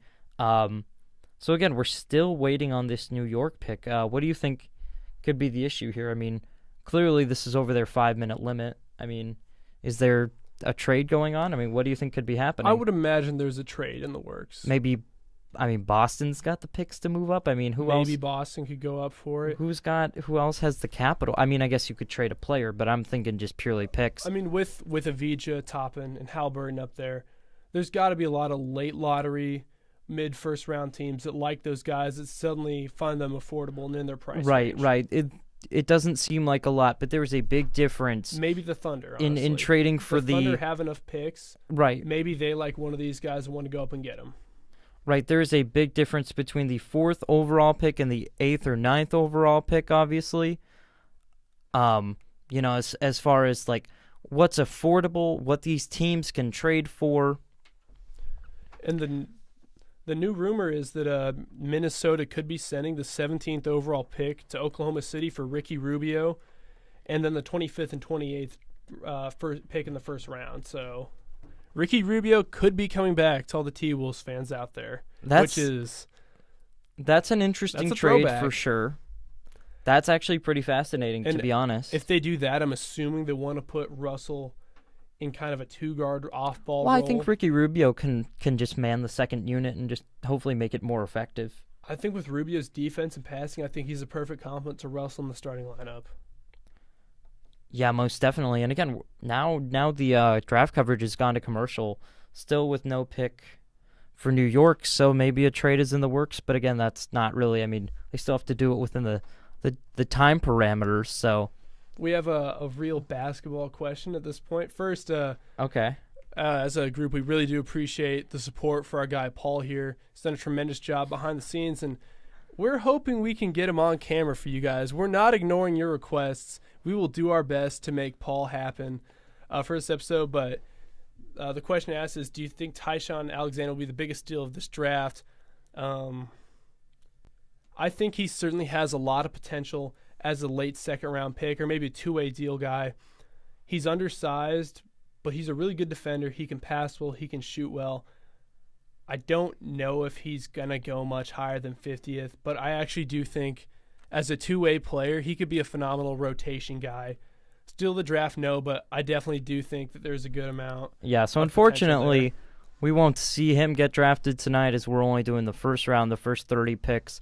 We're definitely in the next few days going to compile the results of the second round, maybe put out a supplementary video on that, maybe sometime this weekend. Maybe just go over the draft steals of the second round, the guys you thought were the best. But obviously, I mean, it would be a surprise to see him drafted in the first round tonight. Next question is, who's the biggest bust in the draft? If we're going by who's been drafted so far, I think the biggest potential is Okoro just never developing enough on the offensive end to be a standout guy and just kind of becoming, I don't know a great comparison there. I was going to say MKG, but he was not even good enough on defense to stick around. But you could see Okoro just kind of ended up being the fifth guy on a good team, never really becoming that standout player you want in a top 5 pick. If we go overall throughout the whole draft, Jaden McDaniels from Washington could go anywhere from late lottery to second round. Amazing athlete. He's basically a 6'10" point forward. But there's been so many concerns about him at Washington University just not being a good teammate or a good worker. There's been a lot of issues. He's probably the one I would guess would be a bust. Yeah, and I think there's a very real sentiment that's a possibility. Again, do you have any idea as to why the Knicks are having such a delay on this 8th overall pick. Again, it's been almost maybe 10 or 15 minutes. I don't know. You'd have to think there would be a trade in there, as Obi Toppin is now. They're just showing him on screen. They've been showing him on screen. Alone. He's got a thumbs up from somebody. Boy, maybe he did get taken that is in the pick. a wild suit by Tyrese Halliburton. That's pretty cool. But yeah, I think Obi Toppin. I mean, Woj, said it about maybe 20 minutes ago that New York would now be targeting him. So we'll have to see. R.J. Hampton still on the board. Where do you have R.J. Hampton falling? I have follow up with you. R.J. Hampton is an interesting one because he doesn't have a standout skill. He could be really good at a lot of stuff. He could be a great defender. He's very athletic. But even coming from the NBL, there wasn't anything that really stood out. Even though he was a top 5 prospect in college. I mean, I just haven't was the seen. fifth, I I haven't believe. seen him shoot or pass or defend or do anything well enough to warrant being a high pick. And it's generally concerned when a player doesn't have a standout skill that just might mean they don't end up becoming a very significant threat or player in the NBA. So that's kind of a scout's perspective. They want a guy who, at bare minimum, has one bankable skill, who can hit that three-point shot, who can pass really well. Hampton does a lot of things pretty well. He doesn't do anything at a really high level. And if you're not doing anything at a high level in a fourth-tier competition, basically, the concern is you won't do anything well right, at the absolutely. NBA level. I did have him going to... I had R.J. Hampton falling to 19th. Okay, that's not terrible. Nets. Really quick, while we're continuing this really egregious delay by the New York Knicks, again, we don't have the TV unmuted, and, they had the Klay Thompson news, but one would have to imagine that there's a trade going on or something, or maybe they're drafting a guy and trading for someone else, and they're trying to hear back as to who they need to trade for. But this is a massive delay. But in the meantime, don't forget to like this live stream that will eventually become an archive video. Subscribe to the channel and continue to let us know your thoughts in the live stream comment section in the chat. Ask us some questions. We've already responded to a few. Again, thank you guys so much for staying active in there and letting us know what you think. We'll make a deal here. If we get what we think is like an elite level question, we'll bring Paul Hires out here. Yeah, we'll let to Paul discuss it with us. Paul will read the question. Paul will come read the question. Right. Paul, would you like to be on camera, or we can switch it to Will's cam and you can talk into my mic? Okay, so he will do it if we can get a very high level journalistic question. We're not talking your fun stuff here. We're talking like maybe like a trade question. Trade questions. Something legitimate here. So Paul Hires will not work for anything but like a 9 out of 10 on the spiciness scale. I'm not asking for a hot take. I don't think he is. But he's asking for something legitimate. He's got to get out of the chair and walk over here. Could LiAngelo have made the NBA if he didn't get arrested? No. LiAngelo does not have it. He didn't really, even at UCLA, he was... No. If he ended up starting there, he was going to be that senior who just put in a ton of work. Let's be honest, he's only there because of his brothers. He's the ultimate case of nepotism in the NBA, who's not named Austin Rivers. I'm honestly going to Google it and see if LiAngelo's still with... I know he was with Oklahoma's G League affiliate for a little bit. I don't know what he's doing anymore. I know they briefly talked about him switching over to football because... Oh, he's still with the Oklahoma City Blue, actually. So really? Well, he's still got a chance to make it in the league, especially considering Oklahoma City has no team left. Oh, we got a banger for Paul to read off. We do. Is it the Denny question? No, I'm going with the economic status question. All right. Paul, you want to... Oh, do you see it in the chat? Do you want to... Yeah, here. Let's just... Paul's going to stay off camera. All right, where's the question here? It's the one, it's from Luke Nealand. Luke Nealand, here we go. Quick shout out to my my Omaha guys who are carrying the comments section in ways that are both frightening and pretty fun. We've really had a good time with you guys tonight. Go ahead and give it a read, Paul. All right, Luke Nealand, what do you think about the current economic status of the NBA and how that relates to the future contracts of those rookies. So the rookie scale contracts aren't exactly going to take a major hit here because the NBA has very strict rules in play for what the rookie salaries can be. I don't have the CBA paperwork with me right off the top of my head, but there's definitely going to be a reduced salary cap. So the draft isn't going to be so much affected here as free agency will, but we're probably not going to see a whole lot of spending this year, a lot smaller contracts. Now 2021 with Giannis potentially and just a lot of other top free agents becoming free agents, and a year away from COVID, because COVID really is the reason a lot of teams are losing a couple $100 million on ticket revenue alone. So contracts are going to be smaller. Teams' budgets are going to be down across the board, but the rookie scale contracts probably aren't going to be that affected. I think it's going to lead to a bonanza of overspending next year because teams are going to have more money now. I've heard they might get a little cash injection next year too. So we could see a lot more spending, but rookies shouldn't be affected by just this. based upon, obviously, the state of the world and the state of how the NBA had to finish their year in the bubble, losing a lot of games, even the playoffs being kind of a mess. The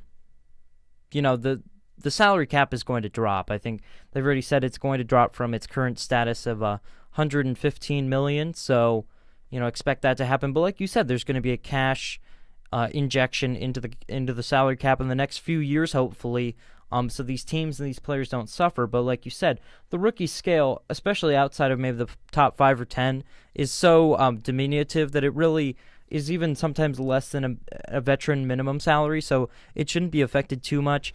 As far as the top players, I mean, there are set salary parameters, but they can individually negotiate, so I think that's also up to the team based on their salary cap space and how they want to deal with the rest of their money, considering they are a bit cash strapped due to COVID.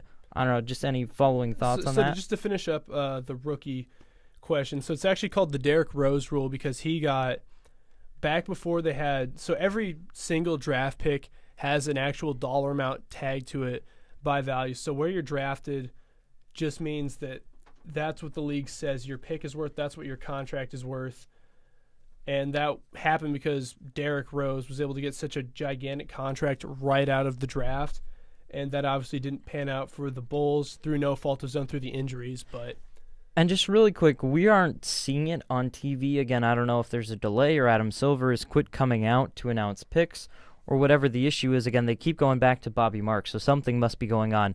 But apparently, according to multiple sources that I'm looking at, pretty reputable sources, ESPN, Woj, CBS Sports, that Obi Toppin has gone to the Knicks, but can't confirm that. Again, we're not exactly hearing what's going on. If you guys know in the chat, if you're listening to the draft, if you know if there's any issues with the pick or they're just not showing the commissioner for some reason, let us know.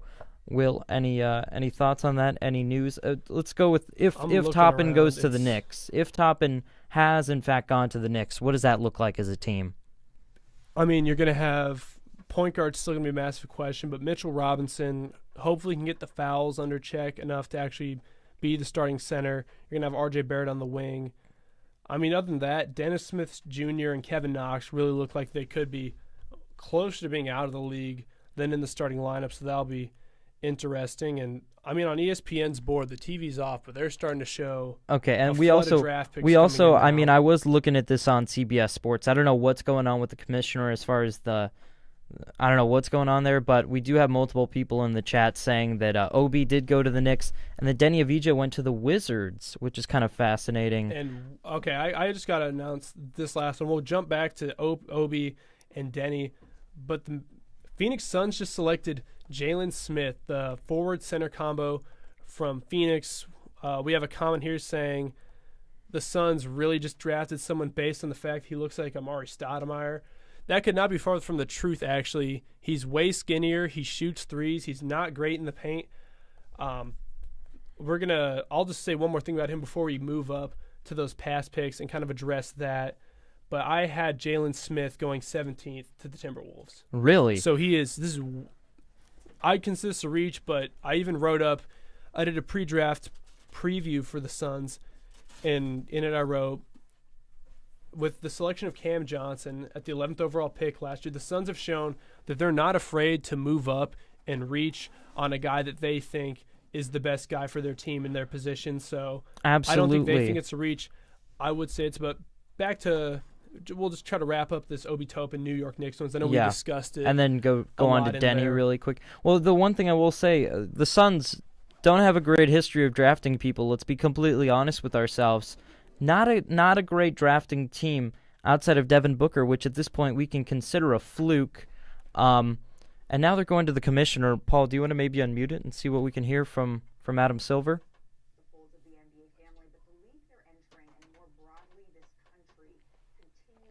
Looks like it's just an interview. Why don't you go ahead and mute it, and we can just go off maybe the updates from Woj.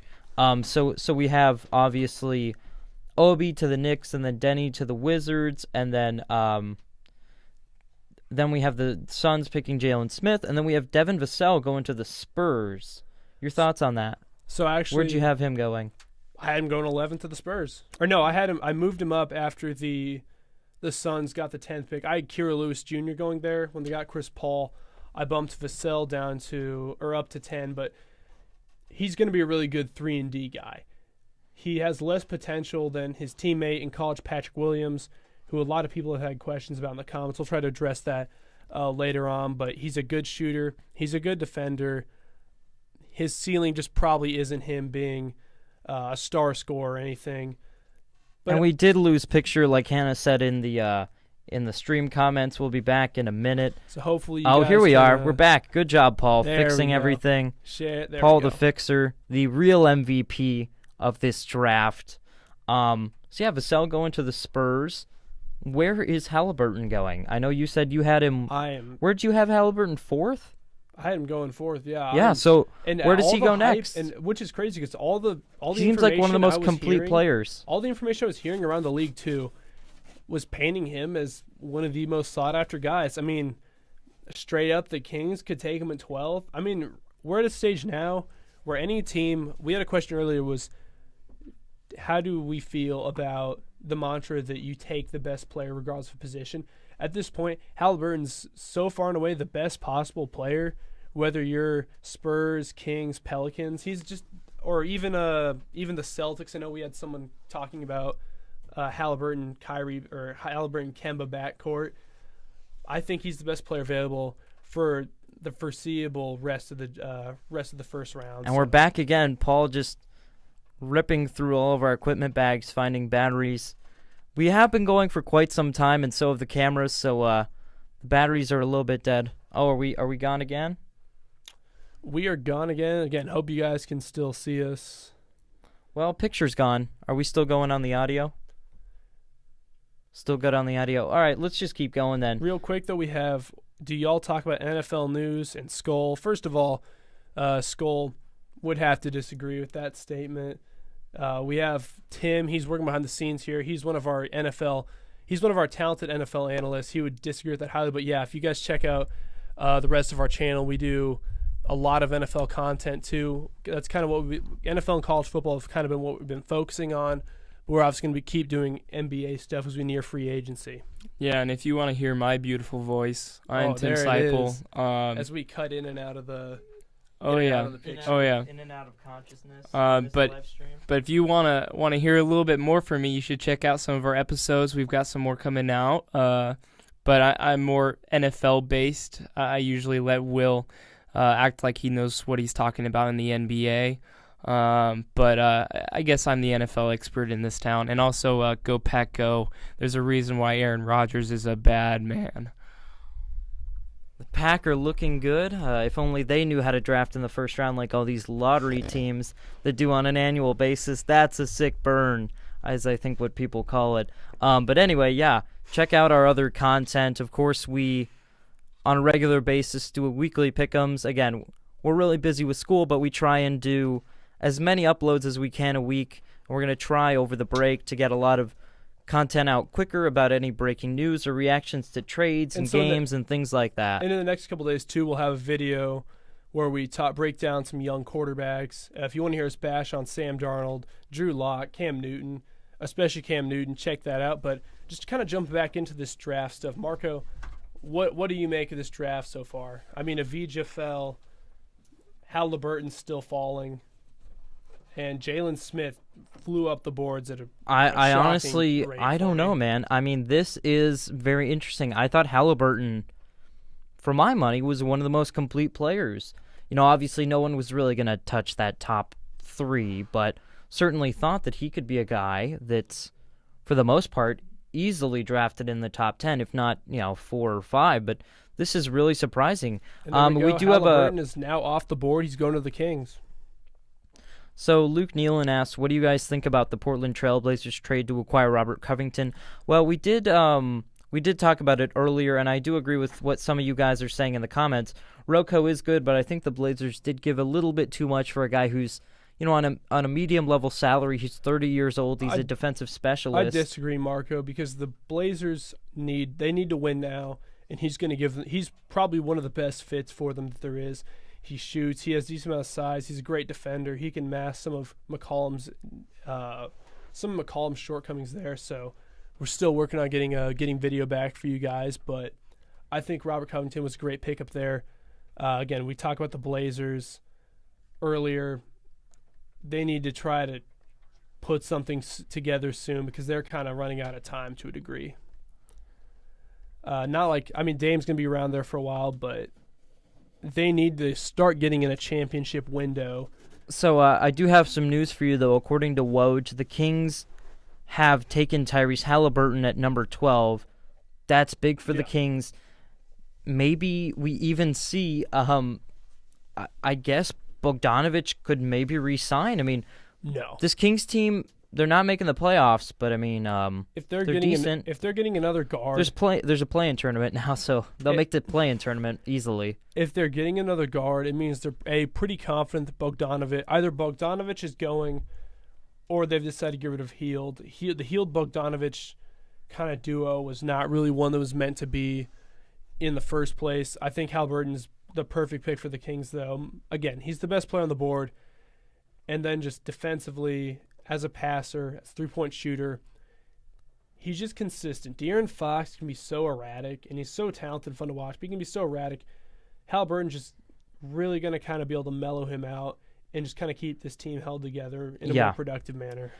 So we've got some people asking about the Drew Holiday trade. So we've been over this one a couple times, but, I think in a vacuum, obviously without context, the Bucks gave up a lot for a guy who's a borderline all-star, a pretty good guy, but he's nowhere near, like an all-NBA talent. But, I mean, let's take a look at what this means as far as keeping Giannis, or even potentially keeping Giannis, just to show the effort. I think maybe this is even enough for him to re-sign. I mean, we can't project out that far, but certainly I think this was a good trade. Not a great trade, but a good trade. And as far as we have a question, too, about what other point guard should have been targeted instead of Drew Holiday. Again, the best choice was just probably Holiday, honestly. I think Chris Paul was the flashier pick, but Holiday's a better defender at this point, and he's going to be around for a little bit longer. And if they're hoping that this solidifies Giannis staying there, and they're going to want to be able to keep guys like Middleton and Holiday around Giannis if he agrees to be around for longer. So I think Drew really was the best pick for this. I mean, also, New New Orleans is exploring trading the 13th pick. I think the biggest shocker for me, by the way, is the lack of trades. Yeah, I'm surprised we've been. Well, there were some trades potentially being discussed between the Cavs and the trades, at least. Right, of course. There was a discussion between the Cavs and the Pistons of swapping. That never came to fruition. Obviously, whoever is picking 13th thinks Boston at 14th is headed for one of their picks, and they're trying to jump that, or at least New Orleans is shopping it around. Jumping up to, we'll look at ESPN's best available quick. Their top 5 right now: Precious Achiuwa, forward from Memphis; Aaron Nesmith from Vanderbilt; Tyrese Maxey from Kentucky; R.J. Hampton; then Keir Lewis Jr. I'd like to talk about Lewis Jr. a bit because I actually thought he has top 10 potential in this draft class for sure. He's one of the fastest players in the draft. He has De'Aaron Fox potential to me. I think he's going to go. Are we back, Paul? In the next couple picks. We're all good? And we're back. Hannah, Tim, and Paul working tirelessly to get us back in here. I know we've been cutting in and out. Are we good? All right. No, we're not. No, it's delayed. It's All right. Well, I do think, yeah, we're all set here. Great. We're all back. So as far as as far as the Pelicans, I think they can trade this out. They have enough young, good talent, especially if they can attach like a veteran or get rid of a salary. I think, why not? I mean, they have plenty of young talent already on their roster. Absolutely. So just we're going to look at where my mock draft has gone if we can quick. So just from that 8 to 10 spot. So Topin and Avija obviously slid down to 8 and 9. I had Vass going at 10. He went at 11. Jalen Smith was up. And then I'm just still shocked that Halliburton fell that far. Looking at the next Pelicans are picks, targeting Lewis at 13. That's an interesting move. I thought Lewis goes to the Magic. I was assuming the Pelicans were going to pick Sadiq Bey or Aaron Nesmith, one of those defensive wings. But, again, Lewis Jr., super fast, De'Aaron Fox type. I mean, this is the one I want to hear about in the comment section. I know some of you West O guys are big Lonzo fans or big Lonzo haters. But I think it's an open secret, especially with Holiday gone, that the Pelicans need some point guard help because Lonzo probably can't carry the load. As a distributor and defender, maybe. As a scorer, absolutely not. So I definitely think that Kira Lewis Jr. is probably the best pick for them at this point. If not, Sadiq Bey or Aaron Nesmith, just for the sake of having a wing. Yeah, absolutely. I mean, I think there's definitely a lot of, there's a lot of controversy. I wouldn't say controversy, but there's a lot of picks up in the air as far as who can go this late in the draft. I mean, we said that, it's a crapshoot, drafting in the NBA draft. But as far as, the top few guys, maybe you at least have some understanding of their development and who they really are. But I think, when you get this far down, and especially in a year which had, COVID implications as far as like seeing who guys were, there's really no telling who's going to be good or not. Well, again, right now, you are drafting for value. You're drafting for value. You're not drafting for potential stars for the most part. You're going to be drafting to see if you can get a guy who can come in and address one weakness. You're looking for specialists. You could look at Aaron Nesmith. He's a great three-point shooter. I'm going to draft him to come off the bench and shoot threes. I'm going to draft Sadiq Bey to be a big body on the wing. One player we haven't talked about yet who would like to kind of profile here, if we're looking at potential, Aleksej Pokusevski, 7'2", 210 pounds, but he moves unlike any big man I've ever seen. He's more of a... Do you have him going somewhere in your mock in the first round? 20th. Okay. I've seen him anywhere and from... who is that 20th at that spot? 20th would be to the Heat, which I'd like because they can develop him. There's rumors he'd go to the Mavericks. Like a Kelly Olynyk replacement maybe? He's going to need a couple of years. He's 18, rail thin. Do you think he's even coming over right away in that respect then? I would take him over here. He's playing in the Greek second league where Giannis played. Right. And the big thing is I get him to the G League because you want him to be in an American elite level weight room setting so they can try to add bulk to his frame.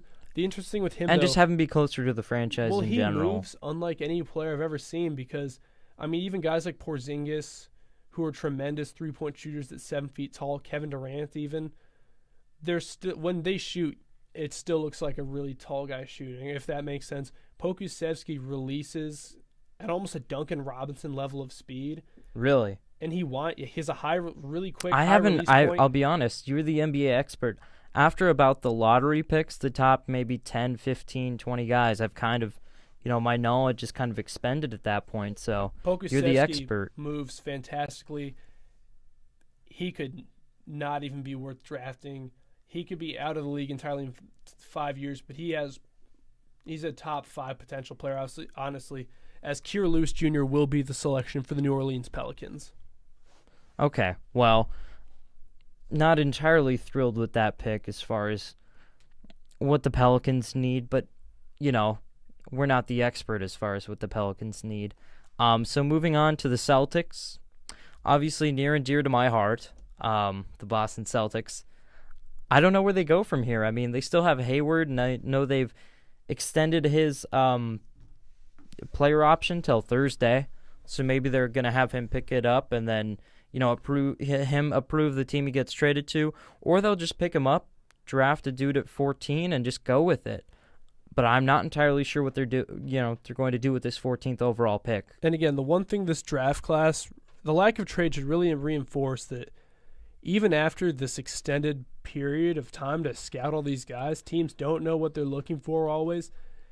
And again, there's not really many guys who teams are that excited to pick up. At this point, maybe you take a Pokusevski just because you can probably get a much larger return for him later. If I had my money, when I had Boston selecting Precious Achiuwa, he's a monster defender, super strong. He can shoot the three-point shot. He looks good. He would be basically a Daniel Tice plus. I don't think he's like an Okongwu level center, which is what you needed the most. But Yeah. I think he'd be a help. And certainly I'm still I would expecting you guys expect, to trade 2 of your first-round draft picks, but I mean, to what and to where? I mean, I That's would have the thought question you at would be this moving point. up in that respect, but I guess not. I suppose now you just take them.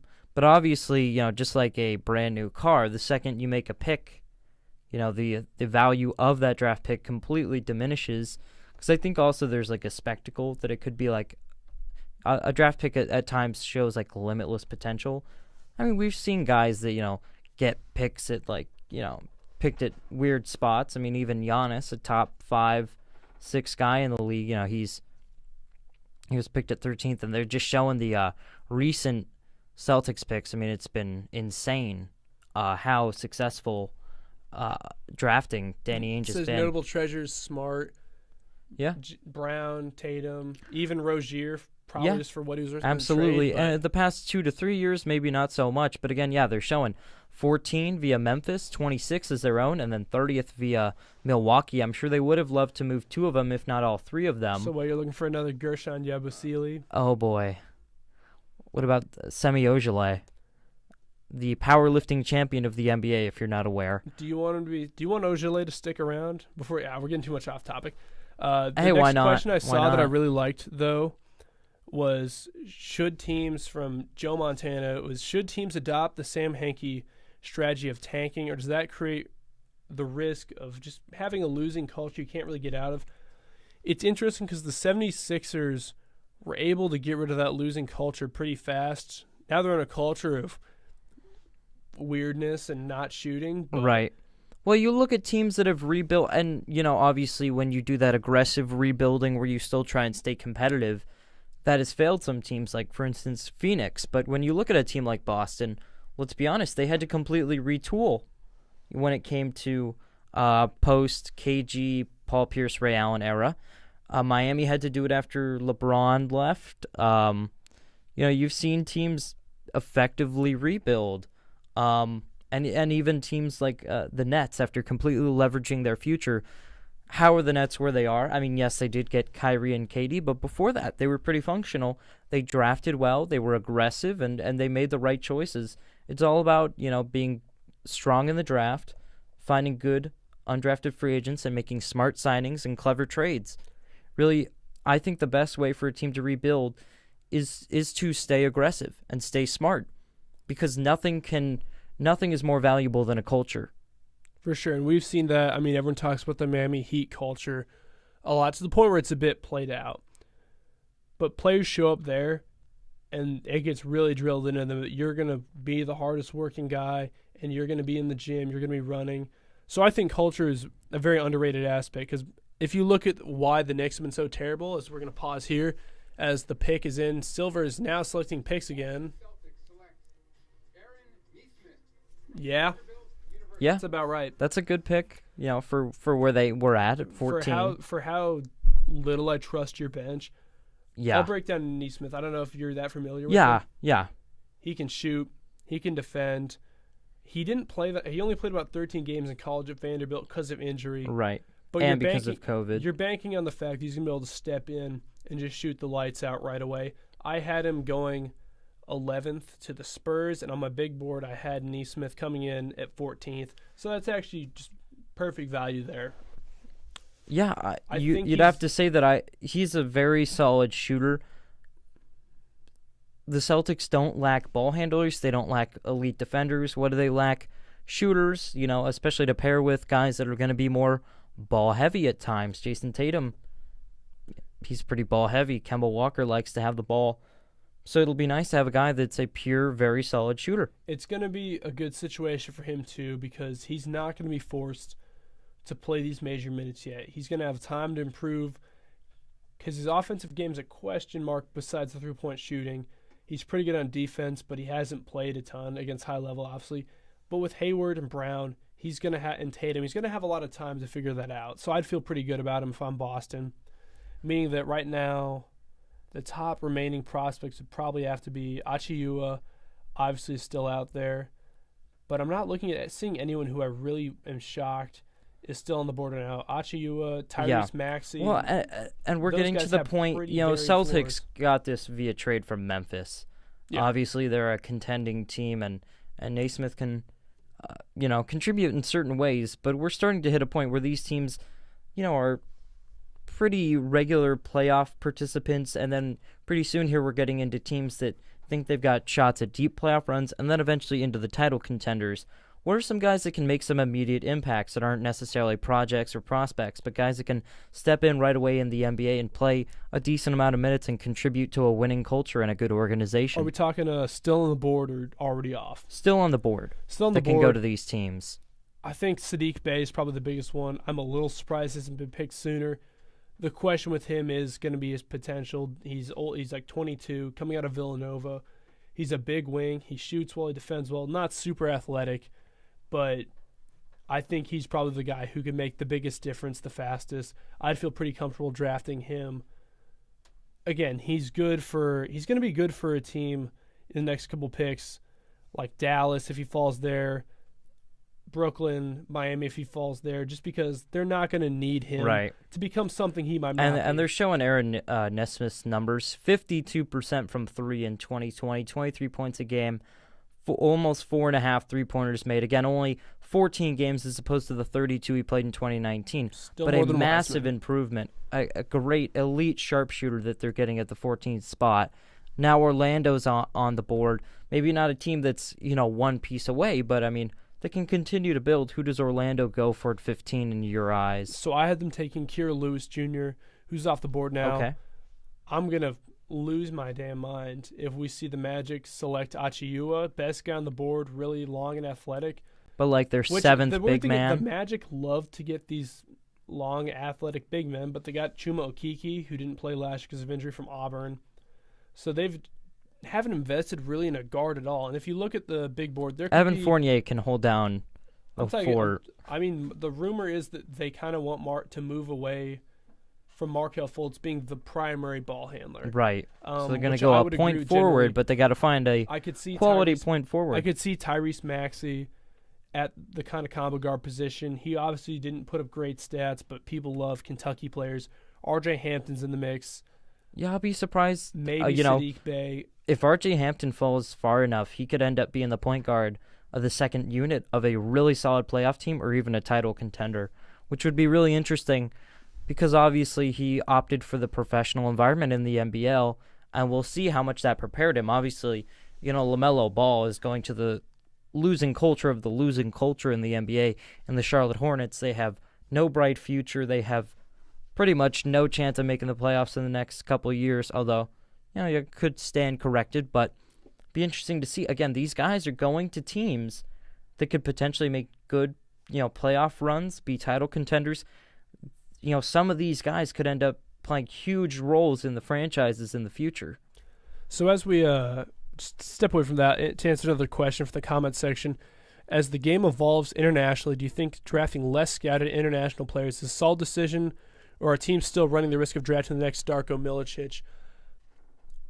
I think with not just how it is internationally, but how available game film is and how easy it is to send scouts around the country now, it's going to be a lot easier to avoid making these catastrophic misses.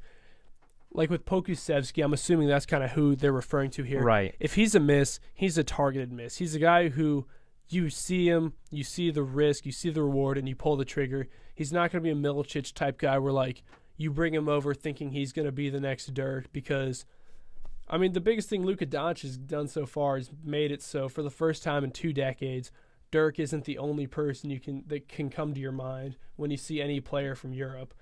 Right, and we're starting to see that expand. Not just dudes from from Europe, but even from Germany, there's a couple good guys. Germany would be in Europe, Marco. Well, no, I'm saying more specifically. Yes.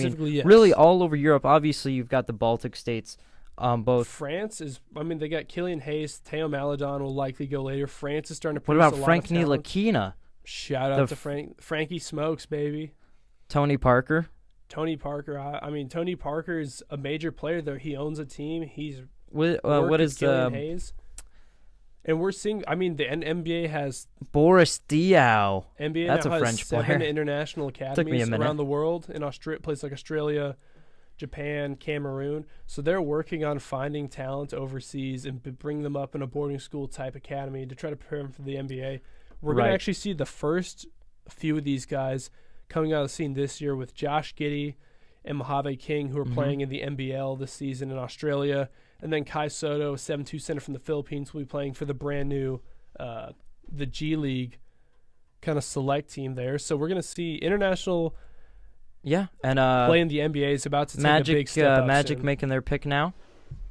The Orlando Magic select Cole Anthony. Wow. Cole Anthony. All Are right, you kidding me, dude? interesting pick. No, dude. Okay. I mean, it's No. interesting. It's There's potential. interesting, but I have Cole Anthony on my board at 27th. I don't Wow. see it. Okay. I don't. Give I me a don't see it. rundown here. He was inefficient in North Carolina. I don't see him. I haven't seen him as a great lead guard yet. He hasn't been an outstanding shooter. Obviously, his dad, Greg Anthony, tremendous commentator, tremendous basketball player, but I just haven't seen it from Cole Anthony. I don't think he's going to hold up on defense at all. So we do have a trade here, and I Ooh. think you mentioned this earlier.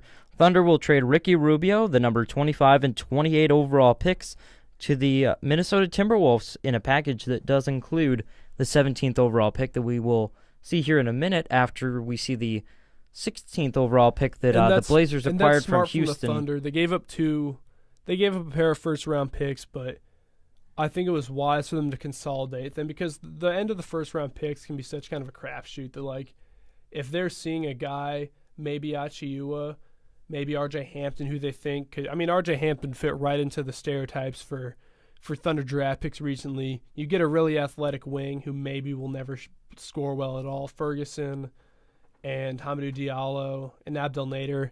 I mean, Dort's kind of ended that potentially. Right. Right. So now with we're in the back half of the first round. Who do you see Portland going for here? Portland going in. Let me check the order because I think Portland traded out. Right, that was Houston's pick because that was used in the Trevor Ariza trade. So Houston has that pick now But Houston traded it, didn't they? to Pistons. To the Pistons. Okay, so the Pistons are actually making this selection. Pistons gonna be picking next, and I mean with Killian Hayes on board, Achiuwa again. I know we're just kind of bringing him up a lot. It's not just because he's the best player there. He's just a really strong fit for a lot of these teams with Drummond gone, with Christian Wood possibly out. I think that the best pick for the Pistons would be Achiuwa, just because they need someone to step up and play there. And again, really for them, they should be the number one best player available team right now. And of course, right now it's all just about taking gambles.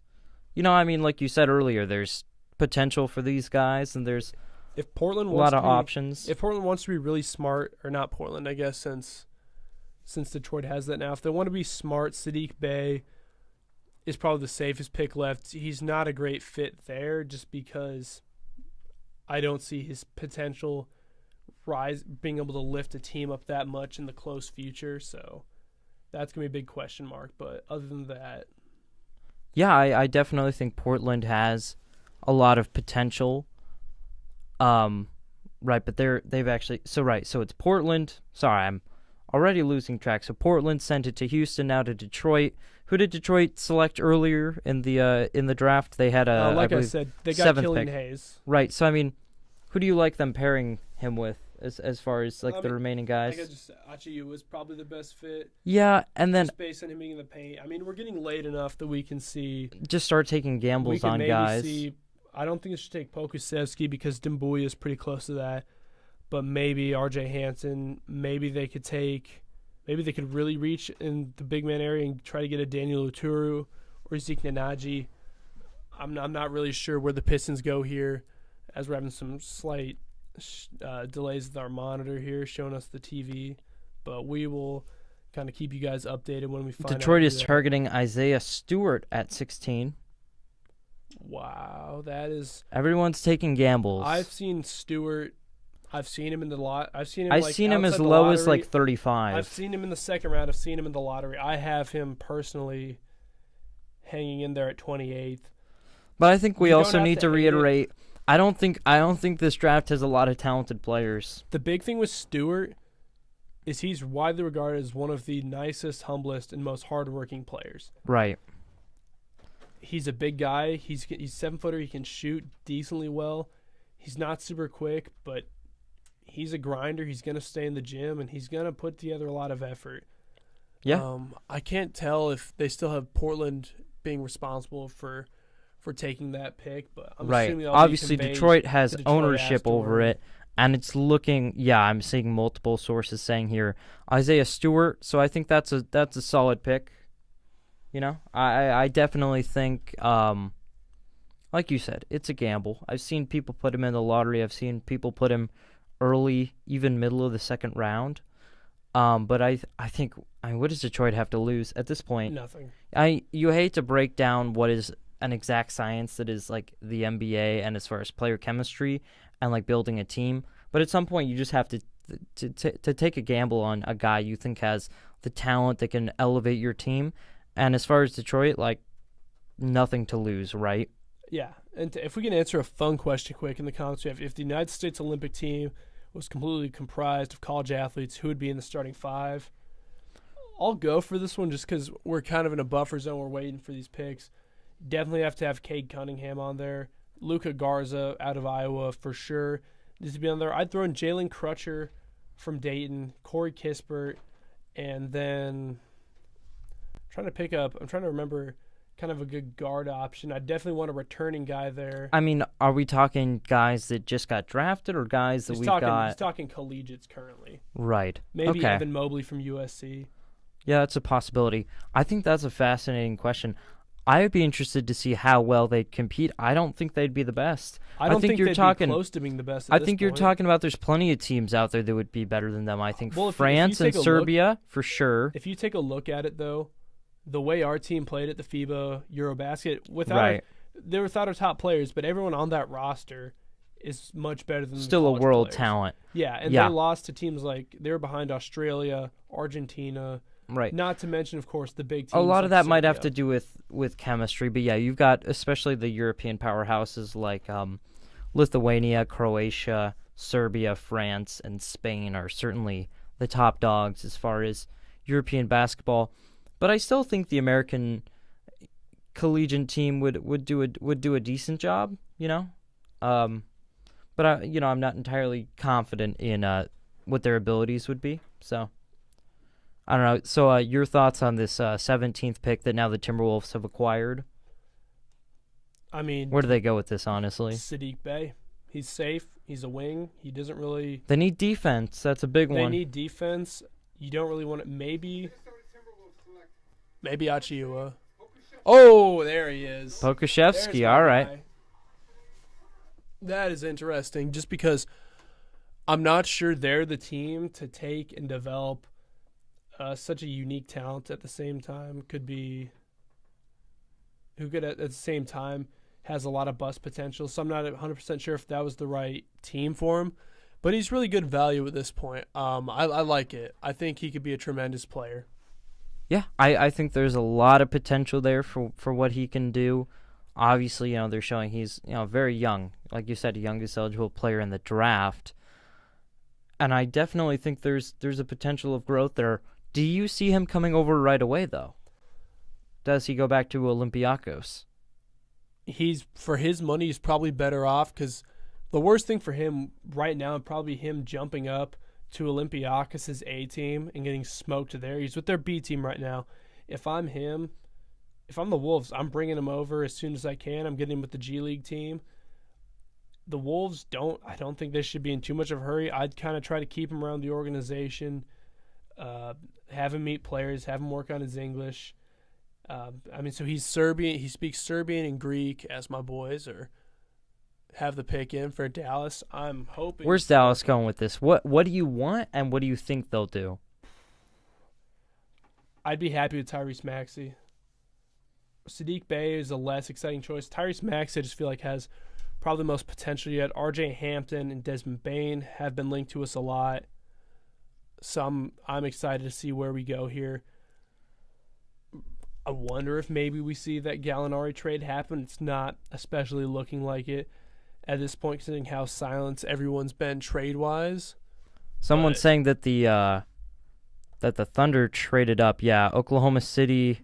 Yeah, Oklahoma City got the 17th pick, so they got Bukashevsky. Yeah, and That's also right. the Clippers are trading okay. Landry. That's my bad. Clippers have traded Landry Shamet to the Nets for the number 19 pick. Interesting choice. That works. Yeah, we are. Well, we're is sleeping on that Landry one 'cause Shamet? We just announced that 17th. Yeah. Oops. Well, really quick, moving on to the Landry Shamet to the Nets thing. Does that make? Yeah. What does that do with the James Harden trade? If I had to guess, that means they want to keep an elite 3-point shooter and passer around Harden, but they don't want to pay for Joe Harris. I think they're trying to replace Joe Harris as a cheaper alternative to bring in James But also, Harden. is he just kind of is he sweetening the pot as the Mavs go to their pick? Pick in the 2020 NBA Draft, the Dallas Mavericks select Josh Green from Sydney, Australia, and the University of Thoughts? So we're going with defense here. This is higher than I would have taken him. He's a big forward from Australia, tenacious defender, shown some promise as a 3-point shooter. I don't know how ready he's going to be a scorer right away, but he's a big guy. He kind of fits into your classic Australian basketball stereotype. He works out a lot, super intense. He gives it 100%. I think he's a good fit next to Luka. I think I would have taken Maxey over him still, but I'm excited to see Josh Green go to the Mavericks. I think he could do a lot for us if he develops right. All right, hold on. There's a 3-team trade that includes the Pistons with Luke Kennard heading to the Clippers as part of that Landry Shamet to the Nets trade. Yeah, Luke Kennard, boy, I think he really has some pretty solid potential as maybe a 14-point scorer, an elite guy off the bench. Maybe he's a starter, assuming his knee tendonitis. So going back to that question though that I had, so now we know for sure Landry Shamet going to the Nets. Is he there to sweeten the pot? Maybe Brooklyn did reach out and contact Houston, and Houston said no, Kyrie or bust on this trade. But now maybe, gosh, you have Karis LeVert, Landry Shamet, Spencer Dinwiddie, Jared Allen. Is there enough that they're like, okay, fine, yeah, okay, we'll give you James Harden for all this? That's a possibility too. Or again, like you said, they're preparing to build around those three. I would think he's more of a preparation because you're going to need bench shooting and spacing. Or there's another possibility that they're building just not to trade him. And honestly, even if they just have a really good supporting cast. If they don't get Harden, he's still a really great fit. Exactly. He's maybe your 4th, 5th, 6th best player. Really solid. You never want to say a team's better without an all-NBA caliber player, a former MVP, the scoring champion for the past, 2-3 years. But man, maybe just with Kyrie and KD and then the supporting cast. But I think the James Harden trade's going to happen sooner rather than later. So it'll be interesting to see if Shamet's included in that. We've seen a number of players just move twice in like the span of 24 hours. So who knows? That Nets team could be atrocious on defense, though. They could. With Kyrie, Harden, KD out there. We love to see it get ugly, though. I mean, does anyone really play defense? Does anyone really play defense in the NBA anymore? I don't think so. Josh Green, hopefully. So that's a hope. That's gonna be excited, but we'll see. I mean, if we look, I'm just gonna go back to the ESPN's big board and then my big board to see the best available left. No one's really slid out of their range yet. Achiuwa and Maxey and Hampton and Bey were all probably going to be within the top 20, but it's not a huge shocker. I think Bey would be the one I'm most surprised about dropping out. Hampton's going to go soon, though, right? I mean, anybody can use a ball handler who's a pretty decent shooter. I haven't heard a lot of excitement about him, so I'm looking at my big board. Maxey and Bey are 15 and 16. They're left. Jalen Smith was 19th for me, and he went off the board at 10th, obviously. Right. Jalen Smith was 21st, so not terrible value.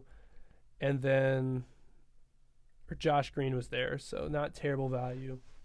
I'm excited to see where the players I'm most excited about seeing their landing spot now are Maxey, Bay, and then Tyrell Terry.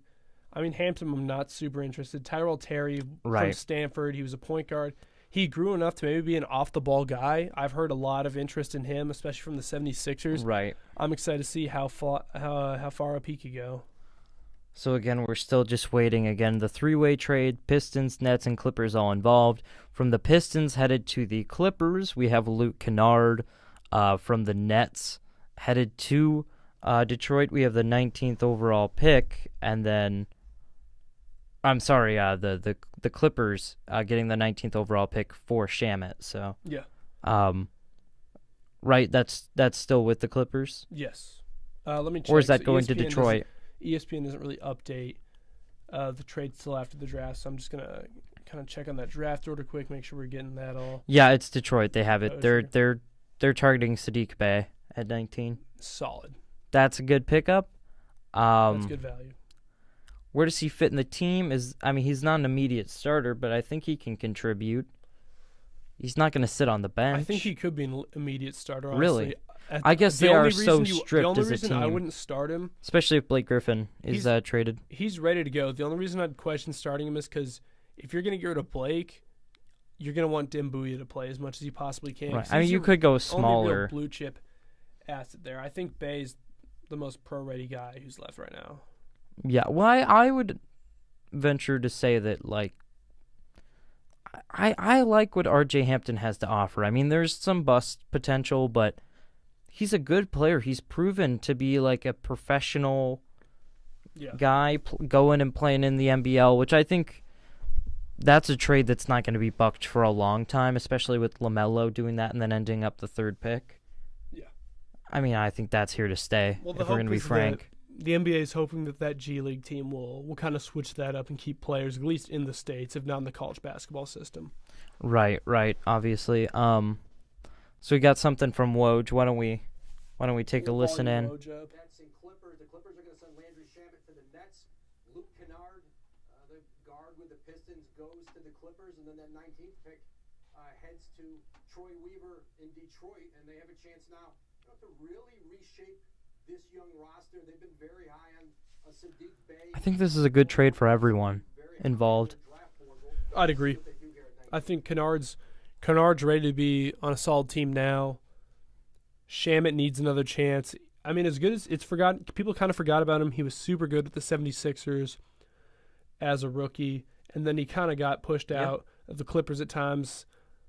I think everyone benefits here. Here comes the pick by the Nets, but it's going to Detroit. With the 19th pick in the 2020 NBA Draft, the Brooklyn Nets select Sadiq Bey. And yep, it is Bay. I like the pick. That's a winner It's a good win. at 19. Not bad, you know? He's a pretty well-rounded prospect in my eyes. I mean, yeah, still a lot to work on. His shooting is not a lot to be desired, honestly. But, I mean, is he going to a team that's going to be shooting a lot of three-pointers, to be quite honest? I mean, I don't think so. I really don't think I don't Detroit's think so going to be either. shooting a lot. So do you want to keep going through the full first round, or you want to stop after 20 or 25 picks? Are you good I think after these 20? I'm good for whatever you want, Marco. We could stop after the first round, or we could stop after the first round after 20. We'll take that's a good idea. We'll take a little break there. Yeah, we can take a break and maybe come back for the last 10 picks. for sure. And we'd obviously just check our channel. We'll just upload another live stream. But yeah, obviously at this moment I'd say don't forget to like this video. I think this is the most likes we've ever had on a video. Subscribe. We've got some subscribers that did during this live stream. And of course, obviously the bell icon next to the subscription icon, click that and you'll be notified.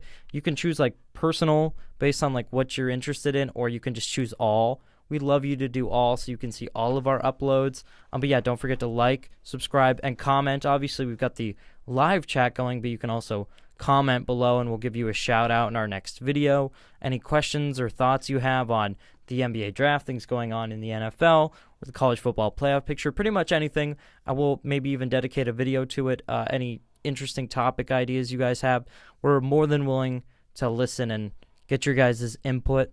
Yeah, so if you're new to the channel, if you don't watch as much, be sure to check out other stuff we upload at least once a week. And then, just in case you don't jump back on after this break, I'd like to thank, of course, Paul Hires, Tim Seipel, Hannah Christensen, our amazing crew for making this possible today, helping us out here.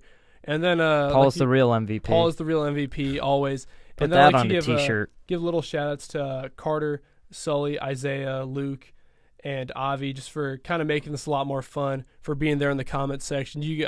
We love doing this for ourselves. We love sports, but it means a lot to have you guys come through and just make this such a memorable experience for us too. Yeah, so. And really quick, this is nothing major, but Rodney Magruder, who's on the Clippers, is going to the Pistons as part of that Big 3 team trade. Oh, wow. Well, it's not that big, but it's the biggest thing we've seen since the draft clock started ticking down. So it's been quiet, but considering what the past 2 or 3 days have been, I think one could have expected, a quieter draft day.